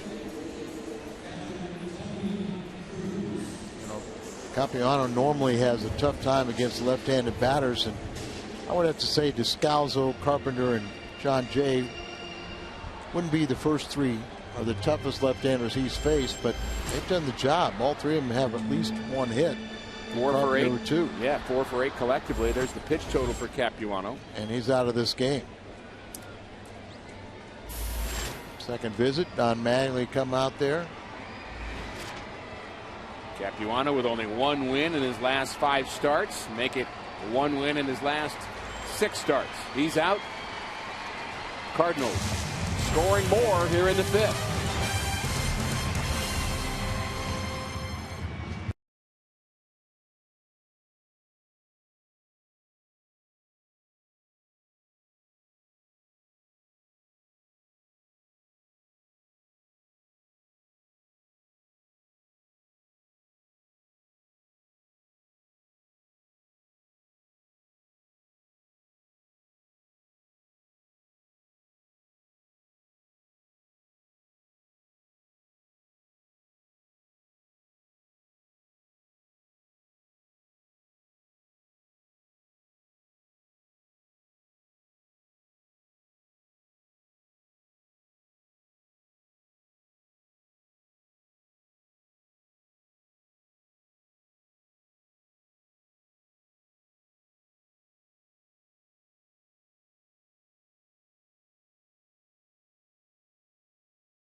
Are on sale now, and groups of 25 or more get great incentives, including a discount off the gate price in most seating areas. For more details, visit cardinals.com/groups or call 314-345-9500. Our Mid-America Chevy dealers call to the bullpen is the former closer for the Dodgers, Javi Guerra. Guerra had knee surgery this year, missed 30 games. He came back on July the 5th. He's held right-handed batters to a .234 average. He's caused scoreless relief in 17 of his last 20 appearances, ERA under 2, including on Tuesday night where he threw a scoreless inning, but he did walk 2. He will face the Cardinal catcher, Tony Cruz. The Cardinals have erupted here offensively in the 5th. We've had plenty of offense. 11 hits already here in the 5th inning. Dodgers have 6 total. 5 of them came in the top of the 5th. Jake Westbrook getting plenty of support.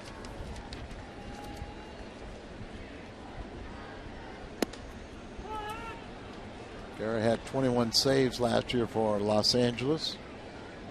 And Tony Cruz swinging the bat a little bit better. He's had extra base hits in 6 of his last 8 starts.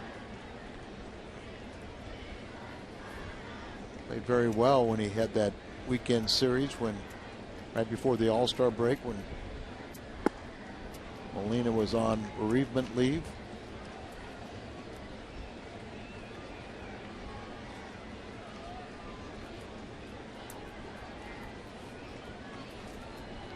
All 9 runs in this game have scored in the last 3 half innings.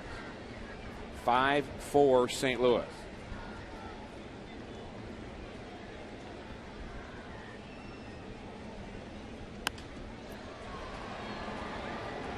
Fly ball to right. Late break for Ethier, and he's not going to get it. It gets past him.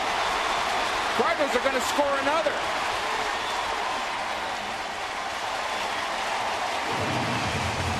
David Freese scores on the bloop hit to right, as Andre Ethier just did not read that ball well off the bat.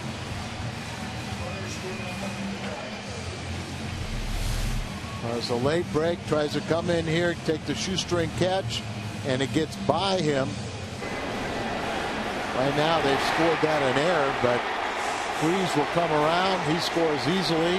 Carpenter ends up at third, and Cruz strolls into second. So if they score that an error, it's the 277 game errorless streak came to an end.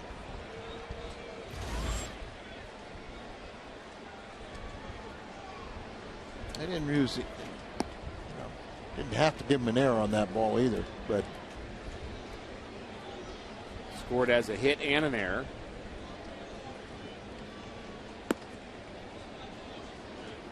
That allowed Cruz to go from first to second. Carpenter on to third. Now an intentional walk to John Jay.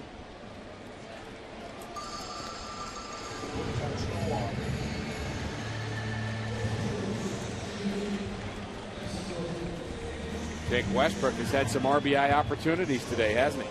Sure has. And he thought he was going to pick up an RBI on a sac fly back in the fourth inning, but he turned it into a double play as Ethier fired home and nailed Carpenter at home.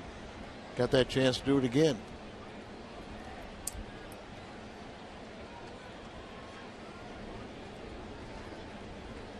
Again, you think squeeze.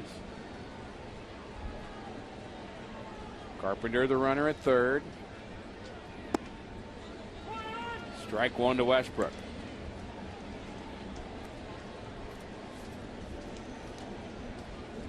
July 9th, 2010, Al. You talked about the errorless streak of Andre Ethier. That's when it began. That's a long time ago.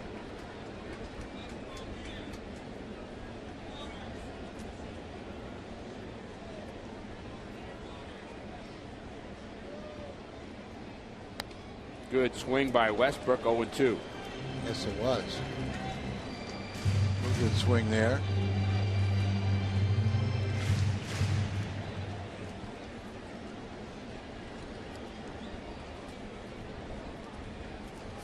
There's your situation. Jake Westbrook already has one grand slam in his career. How about another one?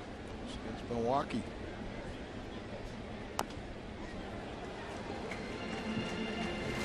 Boy, I wish we could find it and look at it. Oh, here it is. Surprise, surprise. Well, for Randy Wolf, and like you said, it took him a minute to get out of the batter's box because he made contact. Made very good contact.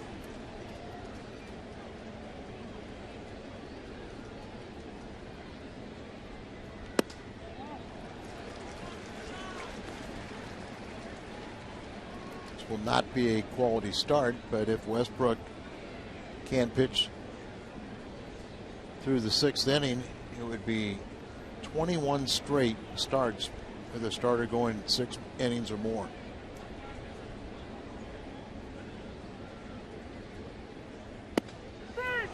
Call third strike.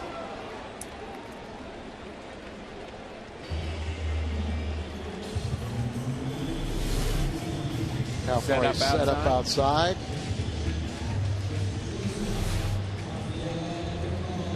Not entirely sure how quality starts are picked as it relates to earned runs and unearned runs. Westbrook has given up 4 runs here this afternoon, but 1 of them unearned. Yeah, we always thought it was 3 runs. You know, didn't matter if they were earned or unearned, but when we were in Kansas City, we saw a stat that was Sanchez at that time. Gave up 4, but only 3 of them were earned, so they gave him a quality start. Never heard of that one.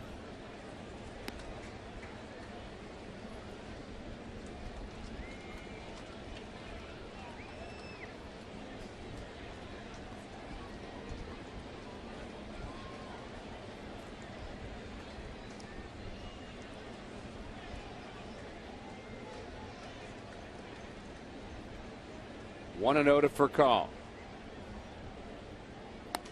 We're checking with our truck. I know, but I mean, on the stat. But weren't you under that impression? Didn't matter? I originally thought so, but when we saw that in Kansas City, I was surprised as well. But that would make sense because it's all about how to manufacture something that's really not there. It's created by an agent, had a starter that didn't have many wins, couldn't negotiate on that, but he qualified. So he invented a stat called the quality stat, and my guy, well, it keeps you in the game. At 6 innings and 3 earned runs is 4.5 ERA. Remember in the 70s where starting pitcher won 20 games, but he had an ERA over 4, and people laughed at him. It has been confirmed that it's earned runs, so Westbrook still with an opportunity to get a quality start. Ground ball to short.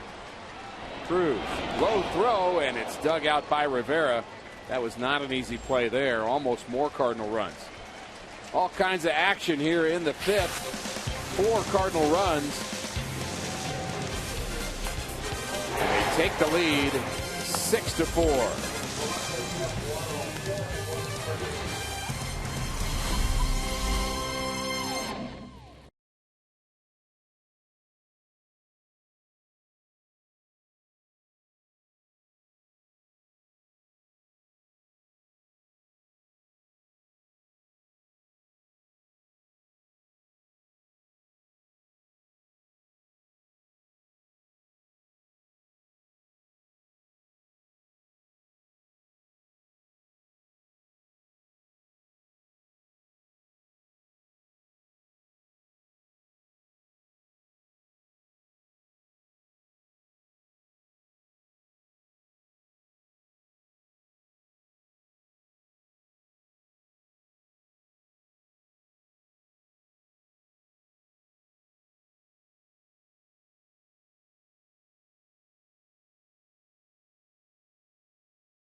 Cardinals baseball on Fox Sports Midwest is brought to you by AT&T, the nation's largest 4G network. AT&T, rethink possible, and by Ford, the official vehicles of the Cardinals.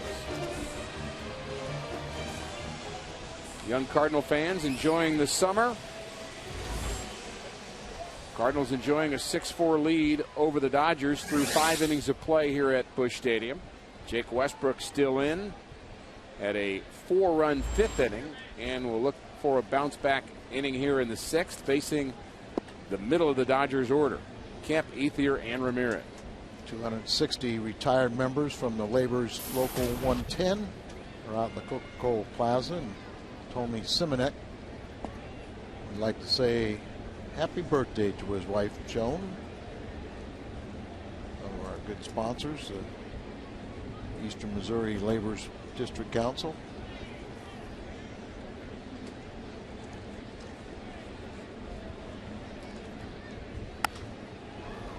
Fly ball to right, it's deep.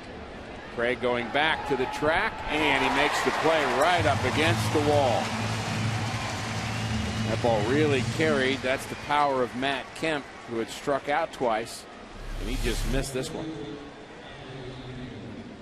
Drifting back under control, but as you said, the ball just really carried.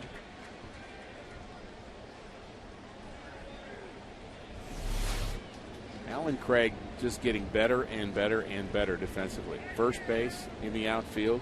Just don't really worry about him right now. When he first came up, you know, they said he had no position. But now, as you said, much improved. And play him at first base, corner outfielders. And La Russa played him a little bit at second base. You wouldn't find it unreasonable if he went back to third on an emergency basis. And I know I like his bat in the lineup. No question about that. Andre Ethier's 2 for 2. Been very central to this game, hasn't he? A couple of hits. He scored a run, threw a player out at the plate, made an error that led to an extra Cardinal run. I was told by representatives of the Dodgers coming in that they had 3.5 players. And Kemp, Ethier, and Mark Ellis. The half player was A.J. Ellis. And now, you know, you had Hanley Ramirez. Had the good pitching, but really needed some more offense. They didn't put that on their bio, did they, that he's a half a player? No. That's kind of hard, Al. Well, but think about the other guys. The other guys didn't get it half. I know.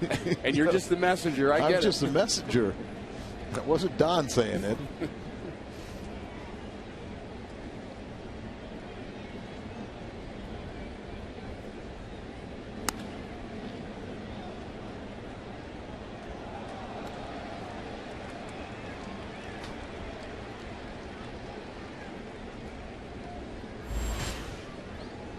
Cincinnati Reds are off today, so at least they can't win a game for a change. They've won 7 straight.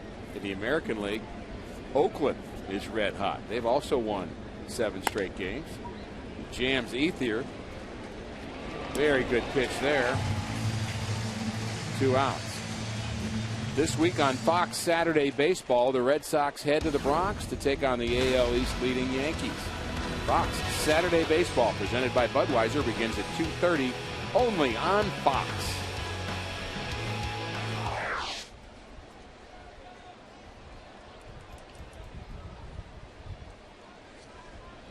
That brings in Hanley Ramirez. Singled and scored in the 5th. And has 3 hits as a Dodger.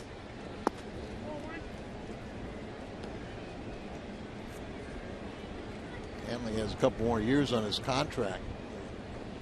Signed with Miami, so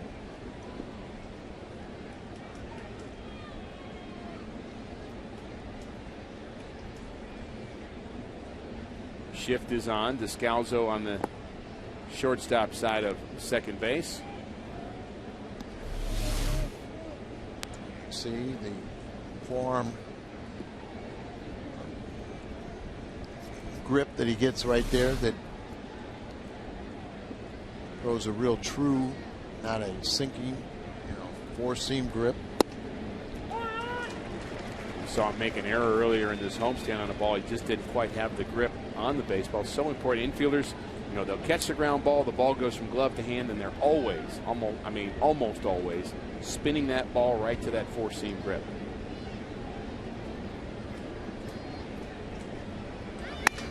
And you would do that today. If you went out and played catch and somebody threw you a ball, you would transfer from glove to hand and probably find the seams almost immediately.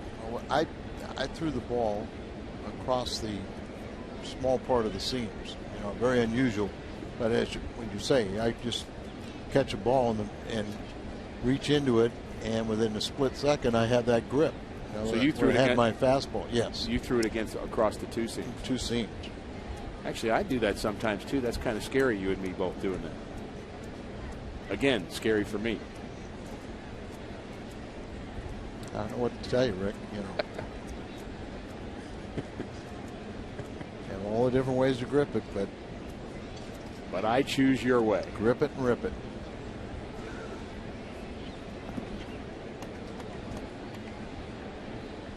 Three and 2 to Ramirez. Westbrook hoping for that 1-2-3 inning here in the 6th inning. And Al will give him a quality start. Only 77 pitches. Well, that's the thing. He has to keep on pitching. Sure does. More work to do. Check swing, and he does not go. First walk.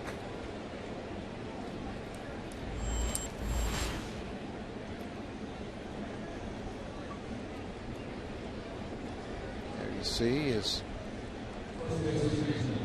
this time you keep that under 15 pitches per inning, you're going to go deep in a game. And usually when you have the big inning where you give up a lot of runs, the pitch count is high, but only 15 pitches in that 5th inning where he gave up 4 runs. That's unusual. And 8 batters. 15 pitches to 8 batters. That's hard to do, isn't it? No question. On the first pitch swinging, you would assume, with the 5 consecutive hits. Bat of Juan Rivera again with plenty of pine tar on it. Usually an indication that he hasn't broken a bat in a while.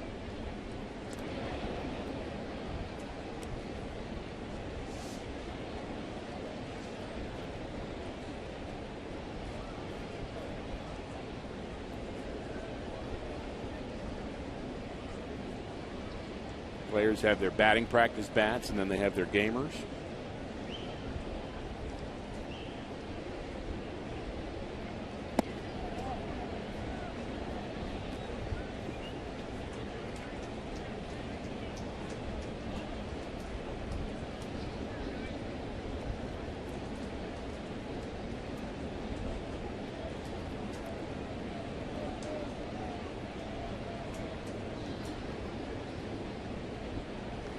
Ramirez has 14 stolen bases.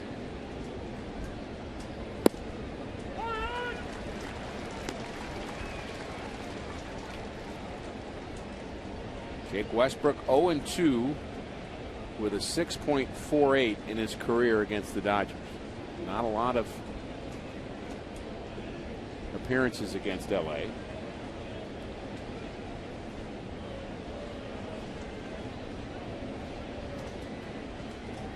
Shook off 5 times to get to this slider. There goes the runner. The ball's in the dirt. And Ramirez picked the perfect pitch to run on. And breaking ball down and away. Not that he needed a lot of help. His 15th steal. Talk to the catcher. Easiest pitch for them to throw on is like a fastball up and away.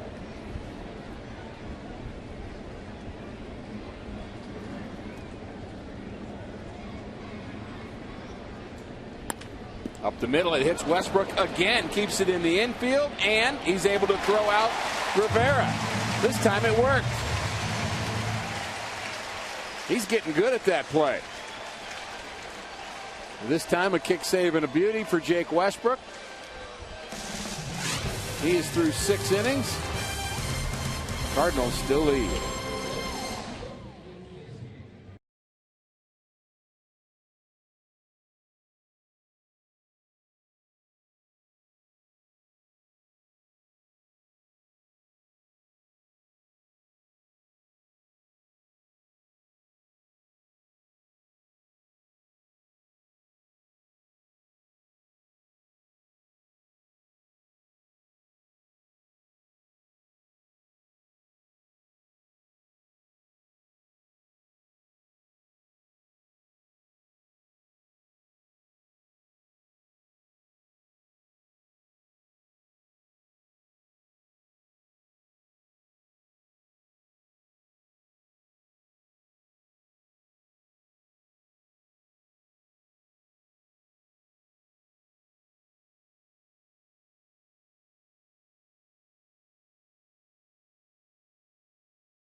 6'4" Cardinals.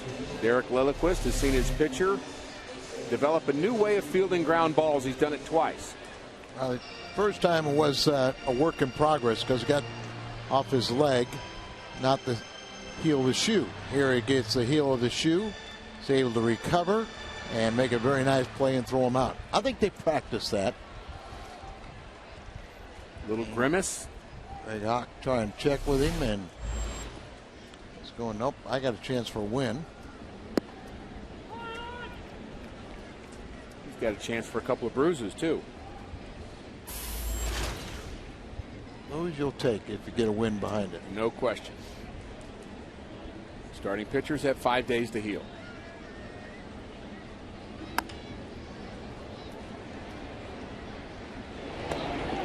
Scalzo bounces out. Time for our AT&T trivia question here this afternoon. Who holds the lowest earned run average all time as a Dodger versus the St. Louis Cardinals with a minimum of 140 innings? It's a lot of innings. Bird Hooten. Happy. Happy Hooten. Now, why do they call him Happy? You know, always look like grumpy. Well, he had a stone face. But everybody called him Happy. Oh, well, it just kind of just looked like a grouch. But really just a wonderful guy. He's been a pitching coach for a very long time in the Dodger organization. Always around spring training, Dodger Town, and really just very highly thought of. Texas, and he threw kind of a new pitch at the time, the knuckle curveball. Hard hit to center, and this ball is gone. Matt Holliday has hit his 17th homer of the season, RBI number 64. That ball was crushed. We just talked about it. He's a line drive hitter who hits for high average. Not really a home run hitter, but just hits the ball so hard that every so often he'll get underneath one, they get the elevation, and he'll hit it out of the ballpark. They're just a rocket, hanging breaking ball and dead center field. Kemp looks up, it's up on the grass. So our Oklahoman. There's another one up on their Oklahoman. Matt Kemp. Made him watch one. Our Nissan drive of the game.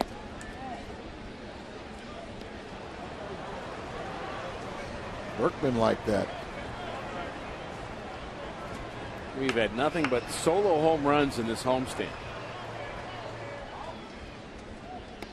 That's usually how you get the crooked numbers with the home runs. Yes. That was the interesting thing about the 12-run inning we had on Saturday night. You know, Mike Shannon always talks about how a home run is a rally killer. Mm-hmm. And there's a great example. You got 12 runs without the benefit of a home run.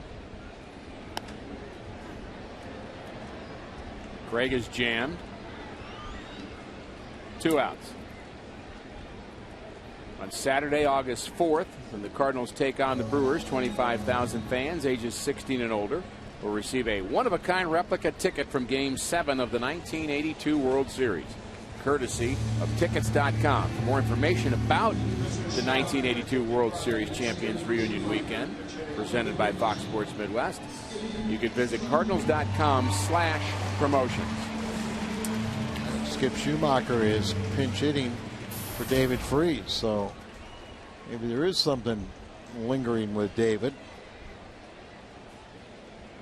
Very good afternoon with the bat for David Freese. 3 for 3, 2 RBIs, 2 runs scored.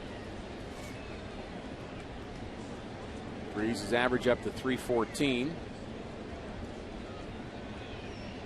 He'll stay in the game, play second. Scalzo move to third. And he gets a base hit himself.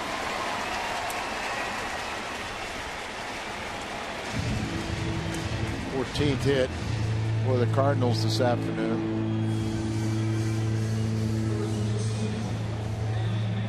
Carpenter has a pair of them.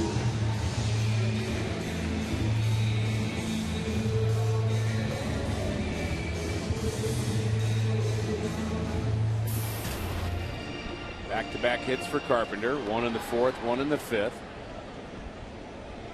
7-4 St. Louis.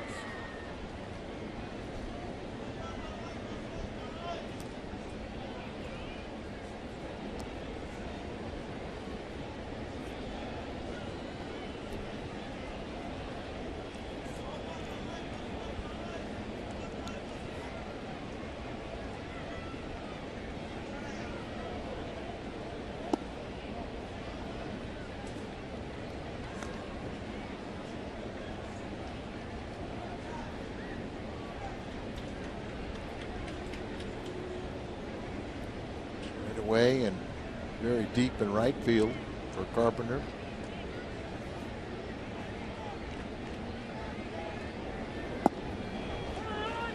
Out in front of that, and again, Happy lot of movement. Yeah, just jumping at the plate, which really on off-speed pitches is going to have you out in front. But he's one with 2 hits, 2 for 3 today. 3 for 4.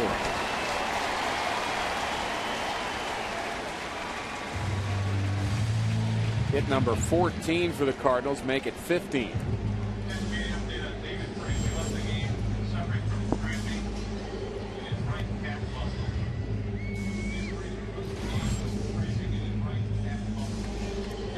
I got the word on David Freese, left the game with cramping on his right calf muscle. So of everything to remove you from a game, that's probably the most insignificant. You think of a lot of other things, and that's something he can deal with. Ground ball to short. Cruz bounces out. Cardinals are retired in the 6th. Matt Holliday getting the receiving line treatment. 7-4 St. Louis.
Carpenter, 3 hits in the last 4 innings, and that's his 4th 3-hit game of the season.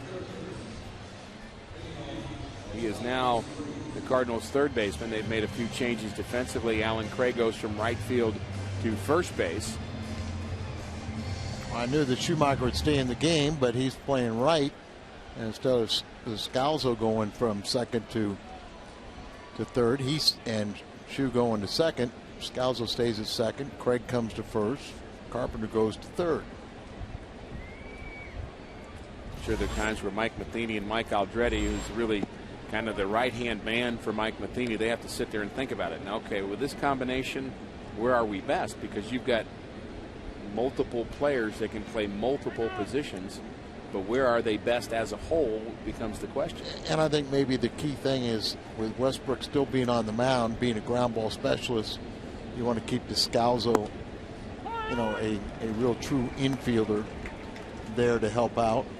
Skip came up as an outfielder, so that makes sense.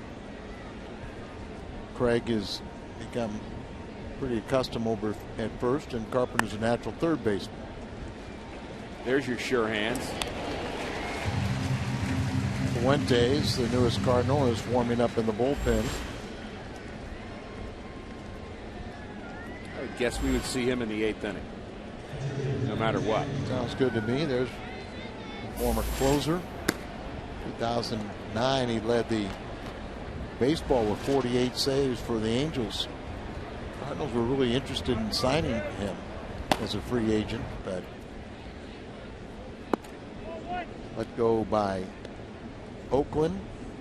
Agreed to a minor league contract, went down, but had a clause that he had to come to the big leagues before July 31st. Stepped that up. Showed up yesterday.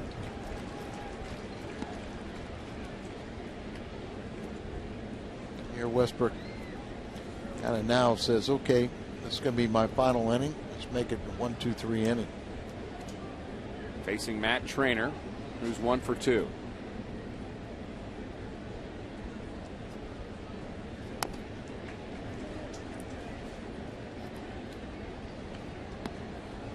James Loney in the on-deck circle. He'll bat for Javi Guerra.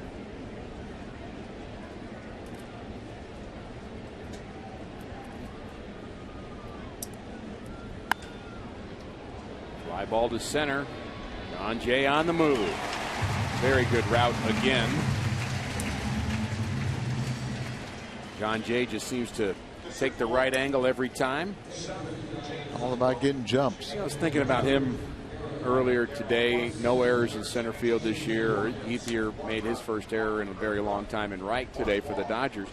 But is there a center fielder that you can think of that's playing as good defensively as John Jay in the National League? I mean, who's the top defensive center fielder? I can't see anybody making better routes than him. He misplayed a ball last night, but that's the only one I can think of all year long. And Andrew McCutchen, very good defensively. But so many times the Gold Glove is factored in with the offense, and that's voted on by the managers and coaches. But you just notice that it's always usually a very good offensive player that maybe not the best defensive player, but because of his offense is so he stands out to such a degree, they pick it for the Gold Glove. And Matt Kemp has one of those. Single for Loney, pass to diving Alan Craig. Loney continues to hit Cardinal pitching well. So do you bring in Fuentes here to face the lefty Gwynn, or do you give Jake Westbrook one more batter? They got set him down. They got a righty warming up now for the Cardinals.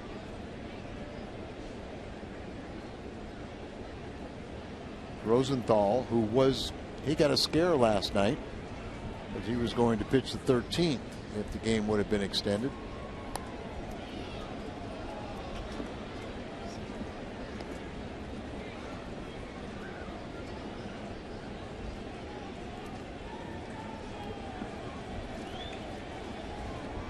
Two outs. You're down by 3 runs, so yeah, you need base runners. But I guess if I'm managing and my guy goes up there to bunt and thinks that's his best way to get on, maybe I don't want him hitting.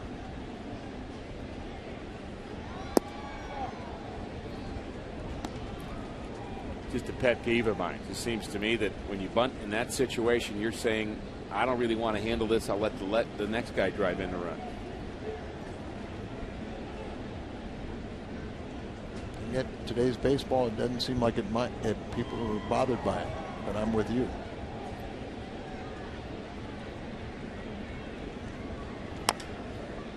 Ground ball to the right side.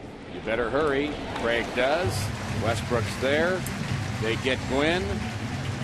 Westbrook through 7. Time to stretch here at Busch. 7-4 Cardinals.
Left-hander Randy Choate, one of the other new Dodgers, comes on to face the bottom of the order for the Cardinals in the 7th inning. 7-4 St. Louis, 15 hits. Cardinals have scored in the last 3 innings. Sure, Westbrook is through for the day as Rosenthal continues to throw and did a very good job. And for the 21st consecutive game, the Cardinal starter has gone at least, he's got a helmet on and bat, but at least 6 innings. A little surprised by that? I am.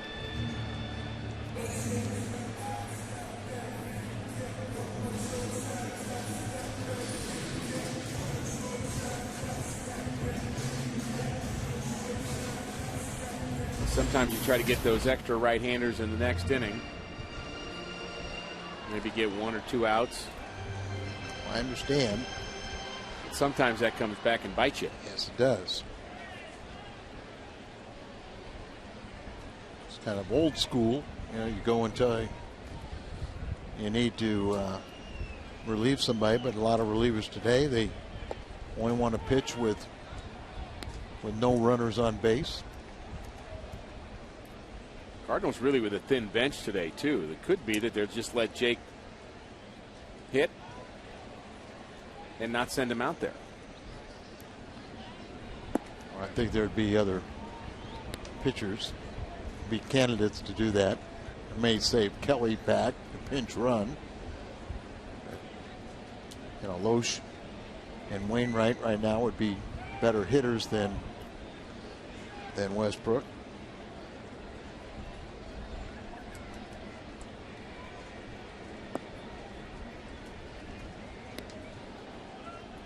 John Jay is 1 for 2. He was intentionally walked in the 5th inning. Cardinals scored 4 runs in that inning, answering a 4-run Dodger 5th.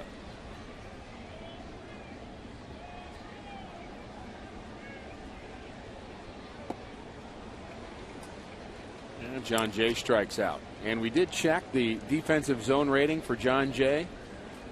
The best in baseball. In terms of the ground that he covers in center field, he has a 950. I don't know what that means, but it's the best. He strikes out there. But the Cardinals defense has been much better in the outfield today than the Dodgers defense has been. A lot of that has to do with John Jay. Westbrook is through for the day, and Tyler Green will pinch hit for him.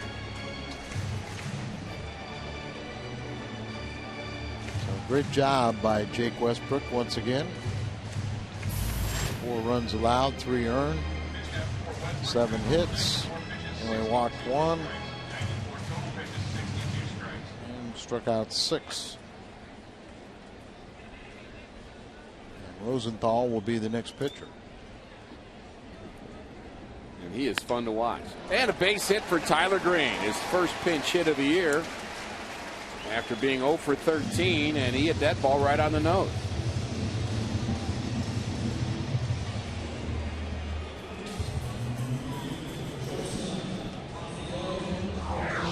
You think of the Dodgers, we've been playing them the last few days here. You can't help but to think of Sandy Koufax. His 1966 season, 27-9. In the ERA, but look at the 323 innings and almost a strikeout per inning. 317 with just 77 walks. And we worry about pitchers going 200 innings. Right. Another base hit past Tyler Green. He had to hold up so that ball didn't hit him. They have Koufax. Who do we got? Look at 68 for Gibson. 22-9. How do you lose 9 games with a 1.12 ERA? Over 300 innings, 28 complete games. He had 268 strikeouts with only 62 walks.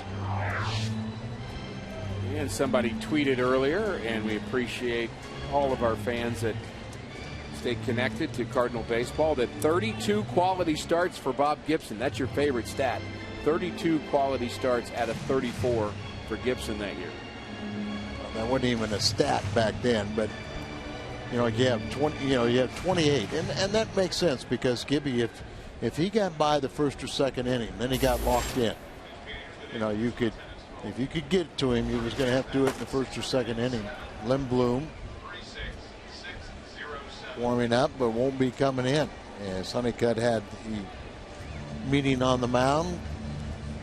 And if Rick Honeycutt's direct and honest about why he went out to the mound, he would go out there, call everybody in and say, the reason we're talking now is we didn't get the right-hander up yet. This is going to be this guy's last batter, so I'm just wasting time letting our right-hander get loose. That would be the real answer, but you had to think of something nicer to say. Well, my best line is Bob Gibson was the attitude coach for Joe Torre. One year Rube Walker was the pitching coach, and Joe and Gibby was the attitude coach, and he came out to the mound. He also would come out to the mound and talk to pitchers. And a young pitcher was out there, right-hander for the Atlanta Braves, and Bob said if there weren't 50,000 people here, I'd slap you to your knees. Now that's more inspirational. I guess. And Ricky, I played, 7 years with Gibby, and very honored to call him a close friend. But I heard those young pitchers complain, oh, he's too tough. I can't throw like he threw.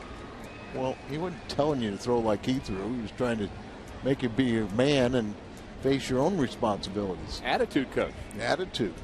There's good and bad, there's positive, negative. But you could learn an awful lot from Gibby. And even today, when you think about the Cardinal players show up in spring training and you see Red Cheney's, Lou Brock, and Bob Gibson, now hopefully more Ozzie Smith and the other Hall of Famers, they usually, if a young player will come up to them, they will open up the book and tell them everything they know. You bet. You've got to go to them first. We heard Al Kaline talking about that when we were in Detroit, about how he stopped coaching players because guys would stop asking him questions. And he goes to spring training, and he said he stands around, watches spring training, and nobody talks to him, right. And he goes home. Yeah. I remember the very first time I met Ted Williams in an old timers game, and I asked some of the older players, I said, can I talk to Ted? And I go up, and they go, sure, talk baseball. And once you started talking baseball with him, man, he just opened up. Everything started flowing. Give you all the information. Now, do you have any physical skills that you can use it? Sometimes people are intimidated talking to Hall of Famers because things were just so simple for them.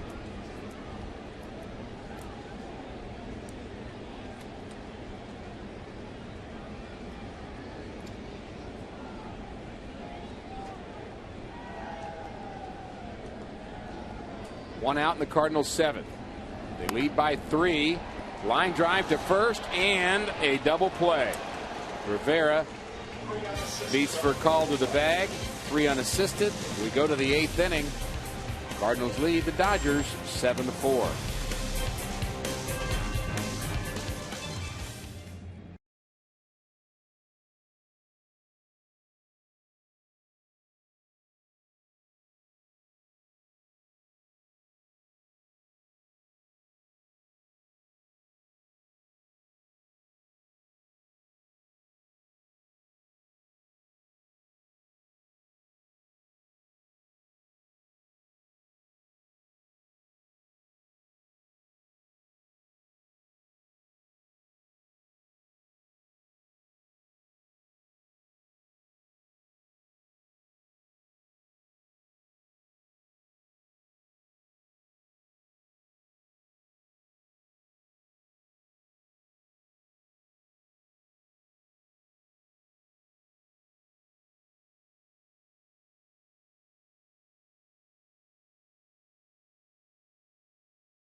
studio with this Bomberito Sports Update. Pat?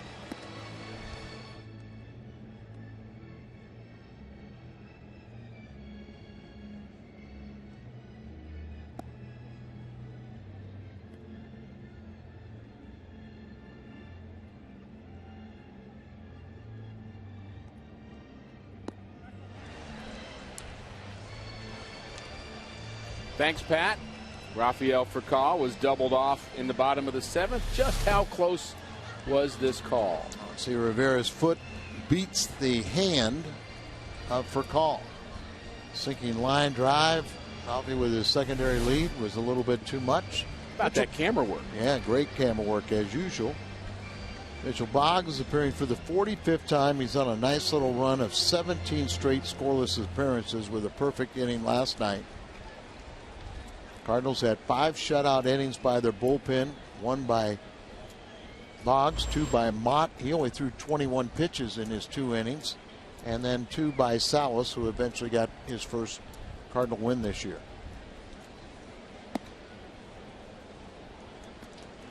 Never even saw Boggs warm up. Thought it was Rosenthal. But well, we saw Rosenthal get another scare, as you say, which of course a scare is when you think you're going in, you might go in, then you sit down. We would use that terminology quite a bit in the bullpen. But it is Mitchell Boggs' inning, the 8th.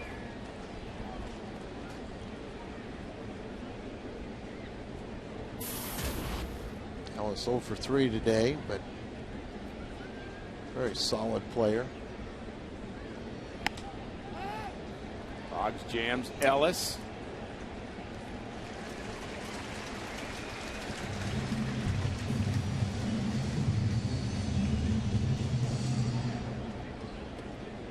Talking about the outfield play of John Jay and just how good it's been. Talked about his 950 zone rating and got the full definition on that, Al. It's plays that he could make are somehow thrown into a pile, and he makes 95% of those. And that's within the realm of possibility. And that zone rating is better than any center fielder in the National League right now. Just takes good routes. And there's some plays you don't make that aren't errors. You just don't get to them. You take the wrong route, but his zone rating is very, very good. That's the most defensive gems on Cardinal staff, Cardinal team.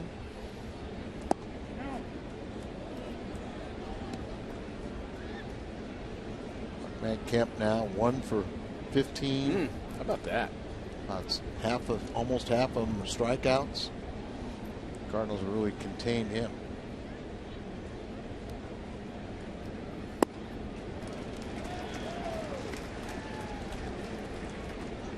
Cardinals go on and win this game and win 3 out of the 4. I think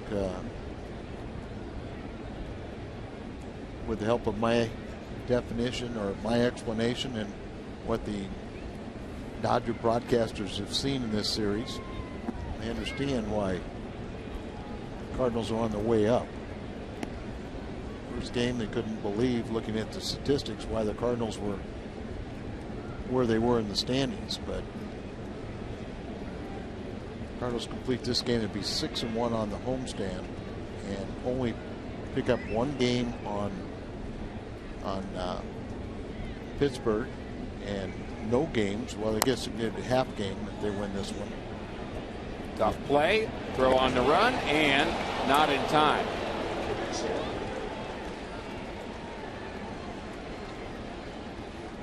Infield hit for Matt Kemp. It's been a rough series for him. Swinging bunt. Remember, he's had 2 stints on the disabled list with a hamstring. And even pulled up there. Kind of surprising because I don't think he knew that he had that base hit for sure. Not that Carpenter could have done more. We'll look at the struggles of Matt Kemp in depth on our post-game show immediately following our telecast here this afternoon. And we're going to break down some of the things that we've seen from Matt Kemp here in this series. He's the runner at first. Andre Ethier has 2 hits.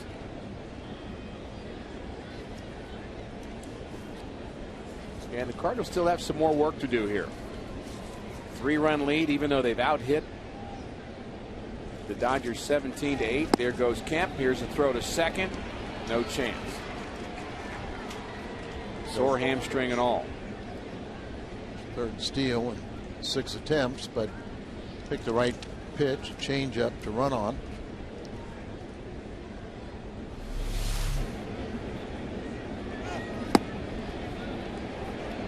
He's running pretty well right there. Strong throw, but because of the change up, it's a little late, and Boggs also is not particularly quick to the plate. Got that high leg kick. And if you get a good jump, it's pretty hard for a catcher to overcome it. A couple of stolen bases for the Dodgers here this afternoon. Tony Cruz now 3 out of 16 in throwing out runners, but we do like his catcher's ERA of 3.4. He's handling the pitching staff very well, working with Boggs here in the 8th.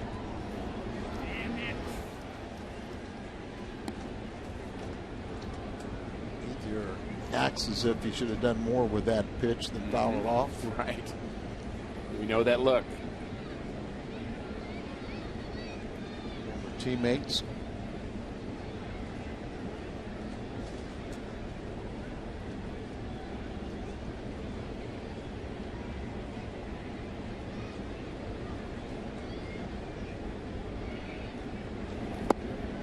Swing and a miss. Nasty slider, cutter, call it what you want. Yeah, look at whew, a little dot right there, and the bottom just fell out of it.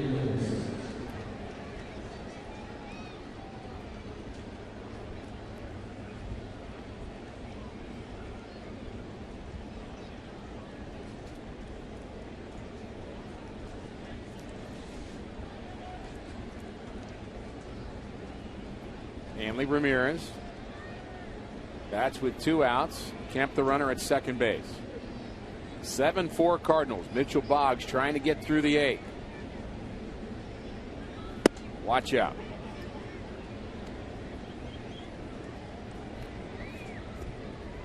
More action in the Cardinal bullpen. This time it's Zepchinski.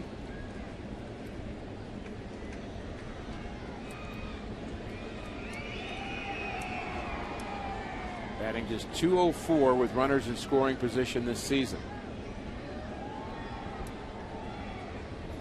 Somehow Ramirez still has 49 RBIs. Indication of how many opportunities he's had. But he talks about disappointing season for the former Rookie of the Year and batting champion. Probably change the scenery, come over here, and instead of being the #1 guy, all of a sudden you try and fit in with your new team, and it should be a big help to them. It's possible that they'll try him in the leadoff spot before this season is over. He was there at one point. Dodgers really don't have a classic leadoff hitter right now.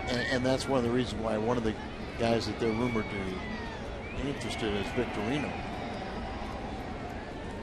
More likely, I mean, and they really need, in my mind, they need bats more than they need pitching. No question.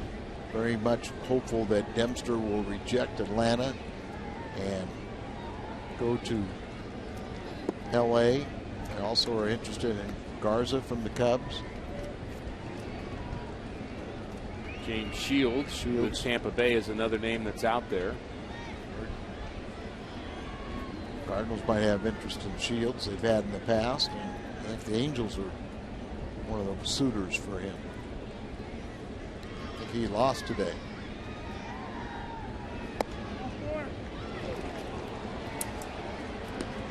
Boggs walks Ramirez. So the tying run at the plate is Juan Rivera.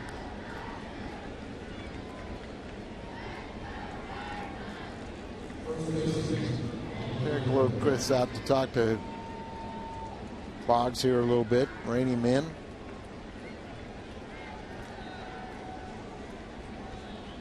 And while that goes on, we'll remind you that this copyrighted telecast is presented by the authority of the St. Louis Cardinals. It may not be reproduced or retransmitted in any form And the accounts and descriptions of this game may not be disseminated without the express written consent of the St. Louis Cardinals. Yadier Molina hustling back out to the bullpen. He may have to help warm up a lefty and a righty. That's one thing about being a catcher. You don't really get an off day.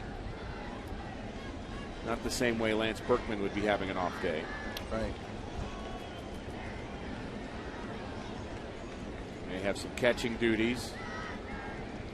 You have to continue to track what's going on with your pitchers in a deeper way than an infielder or outfielder would. I would imagine just donning the catching gear for a game. You could handle just going down the bullpen and catching a couple guys. It would be not the 100% relaxing day, but just about. But a lot easier for sure.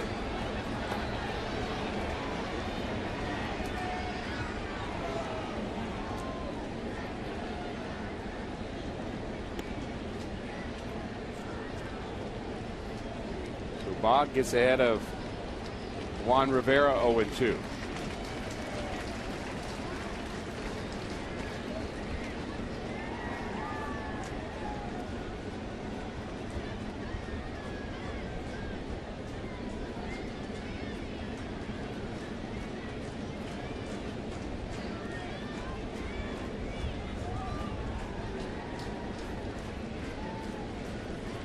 Boggs has his sign. 0-2. And a swing and a miss. Nasty slider again from Mitchell Boggs. He strands two more Dodgers. We go to the bottom of the 8th. Cardinals lead by 3.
Grab some buds. And by Taco Bell, Liv Moss. Welcome back inside Busch Stadium. Cardinals lead this one 7-4. And they have out-hit the Dodgers 17-8. Matt Holliday's been a part of that offense. He has 2 hits for the 36th time this season, including a home run. And the new Dodger pitcher is Josh Lindblom. We've seen him now 3 days in a row.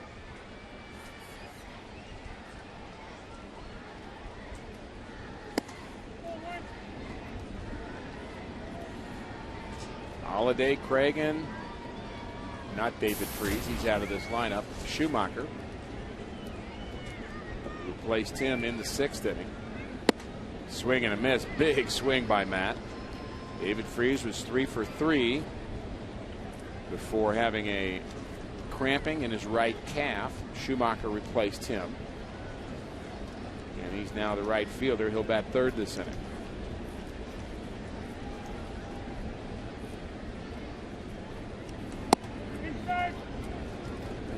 Lindblom appearing for 3 straight days. He's from Lafayette, Indiana. And all of a sudden that becomes such a hotbed for big leaguers, pitchers. Fly ball to left. It's deep to the track and caught. Just got in a bit on Matt Holliday. Gave that one a ride.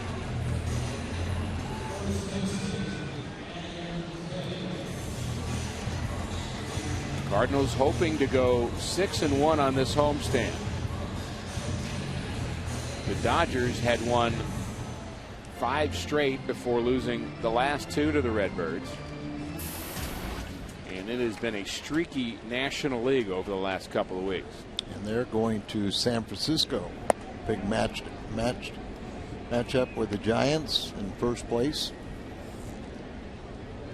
They're going to see Kane, Zito, and Vogelsong in that series.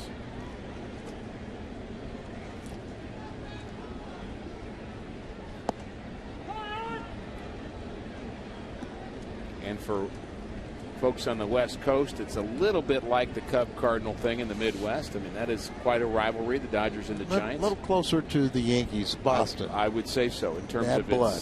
Yes, no question about that.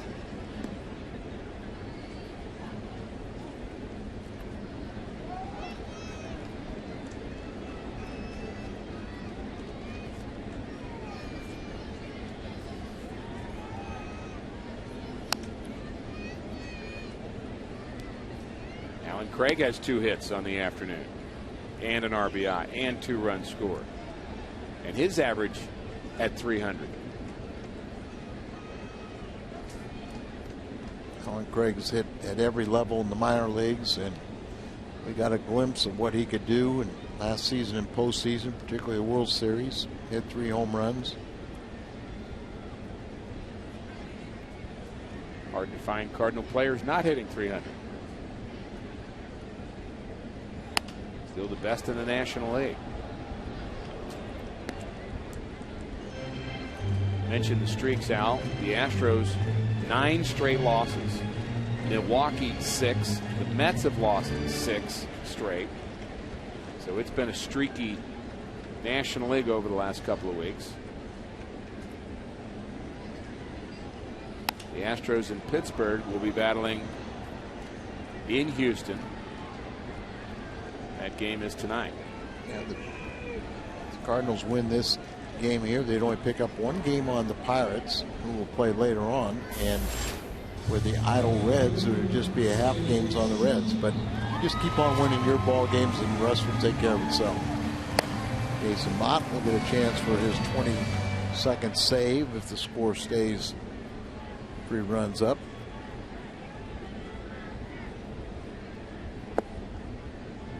Schumacher lined a single to right. His lone plate appearance. His average at 313.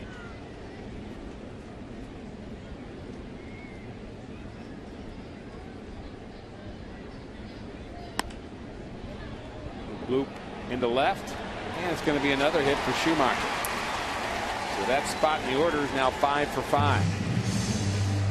2 for 2 for Schumacher, who came in after the leg cramps for Freeze, and he may not have known where this ball was. See big swings. He assumes it's a foul ball. Oops! It's over the third baseman, and I got another hit. It's 18 hits for the Cardinals. Only had 6 last night, 12 innings in their throwing victory. Matt Carpenter has 3 of them.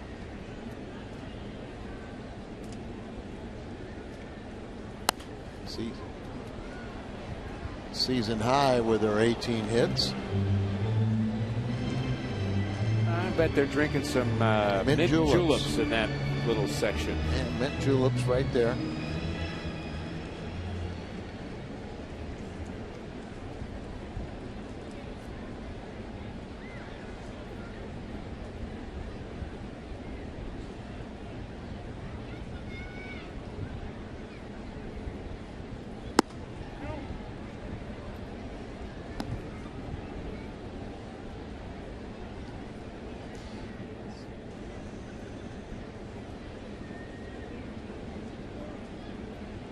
long as this is a save situation, Mott will come in.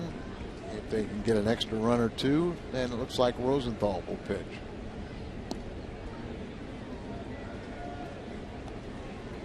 And that's where Rosenthal, who spent a lot of time as a starter, needs to be coached by Dyer Miller. And there's no question he is. It's okay. You just follow along with the game.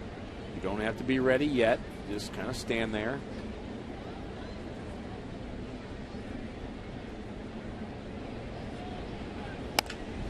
Hard hit right at the shortstop. So it will be Jason Mott on to close it out in the ninth.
After the game on the post-game edition of Missouri Lottery Cardinals Live, Pat Paris, Cal Eldred are at Lumiere Place. They'll break down Jake Westbrook's day, how the Cards kept Matt Kemp under wraps, and another edition of Mic'd Up. All that and more coming up. Jason Mott will try to slam the door on L.A. He's on to pitch. We go back to the booth and Rick and Al, guys. Thanks, Jim. Jason Mott ready to go. 7-4 Cardinals. Mott with 21 saves on the season. He's fifth in the National League in that department. Jonathan Papelbon one ahead of him. And Jason Mott's been good. Yeah, 8 consecutive scoreless appearances last night. It was his 4th outing this year of two innings. And in his 2 innings of work last night, he only threw 21 pitches. Jerry Hairston Jr. will pinch hit.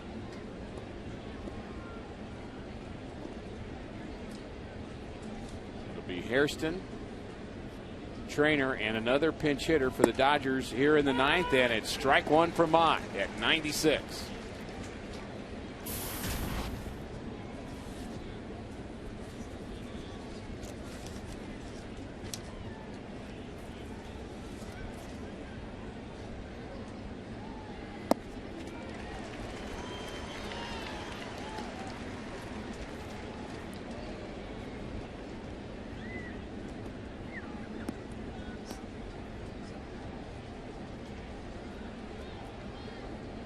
Hairston 1 for 3 with a double and 4 walks in 8 pinch hitting appearances.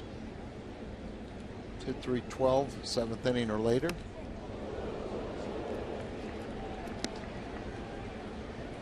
So his light flashed right in front of him.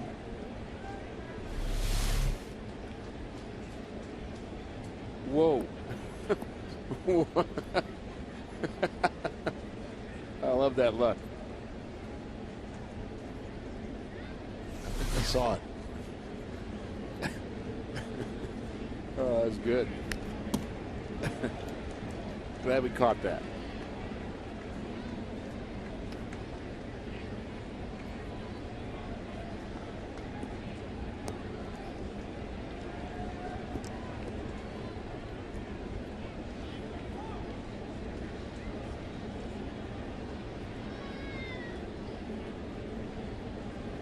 Cardinals are 2-4 on the season versus the Dodgers.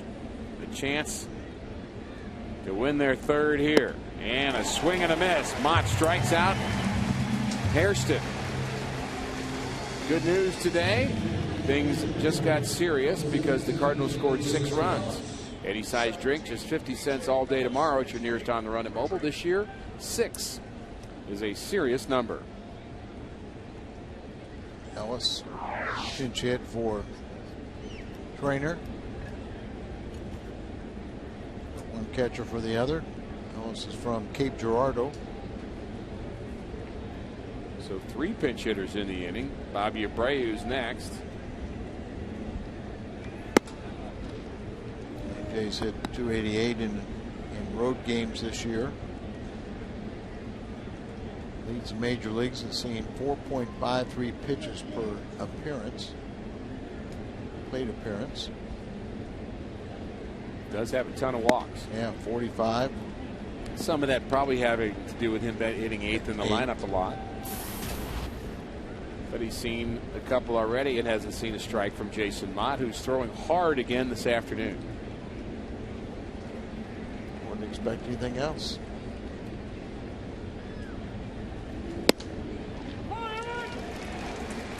Took a little off at 94. Some people think that, you know, you've been sitting on a bench for close to 3 hours. You know, why speed up the bat? If you can throw hard, just keep on pouring it in there.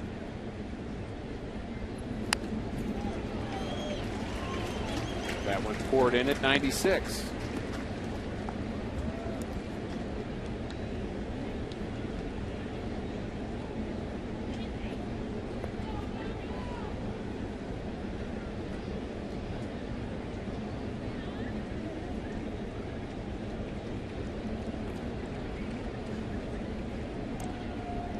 The 2-2. Swing and a miss on the cutter.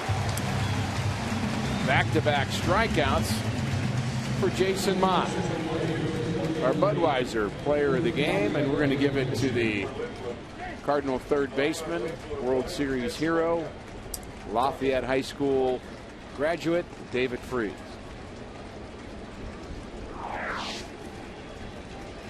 Three for 3 afternoon for David. 9-game hitting streak now. Jason's going to pitch against the veteran Bobby Abreu, ranked second among active players with 565 doubles. That's 2 behind Todd Helton, who's been 5 for 16 and 18 pinch hitting appearances with 2 walks. Fans on their feet here at Busch, and it's strike 1.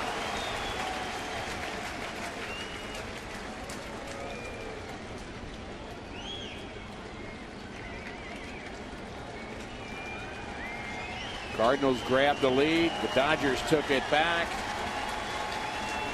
Then the Cardinals grabbed it back, perhaps for good.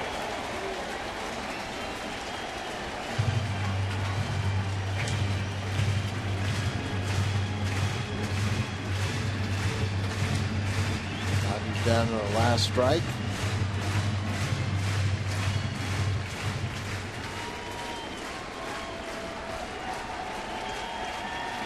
Mott looking for save number 22.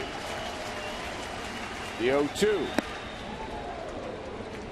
99 as he's trying to rear back and finish it off with a strikeout. Striking out the side.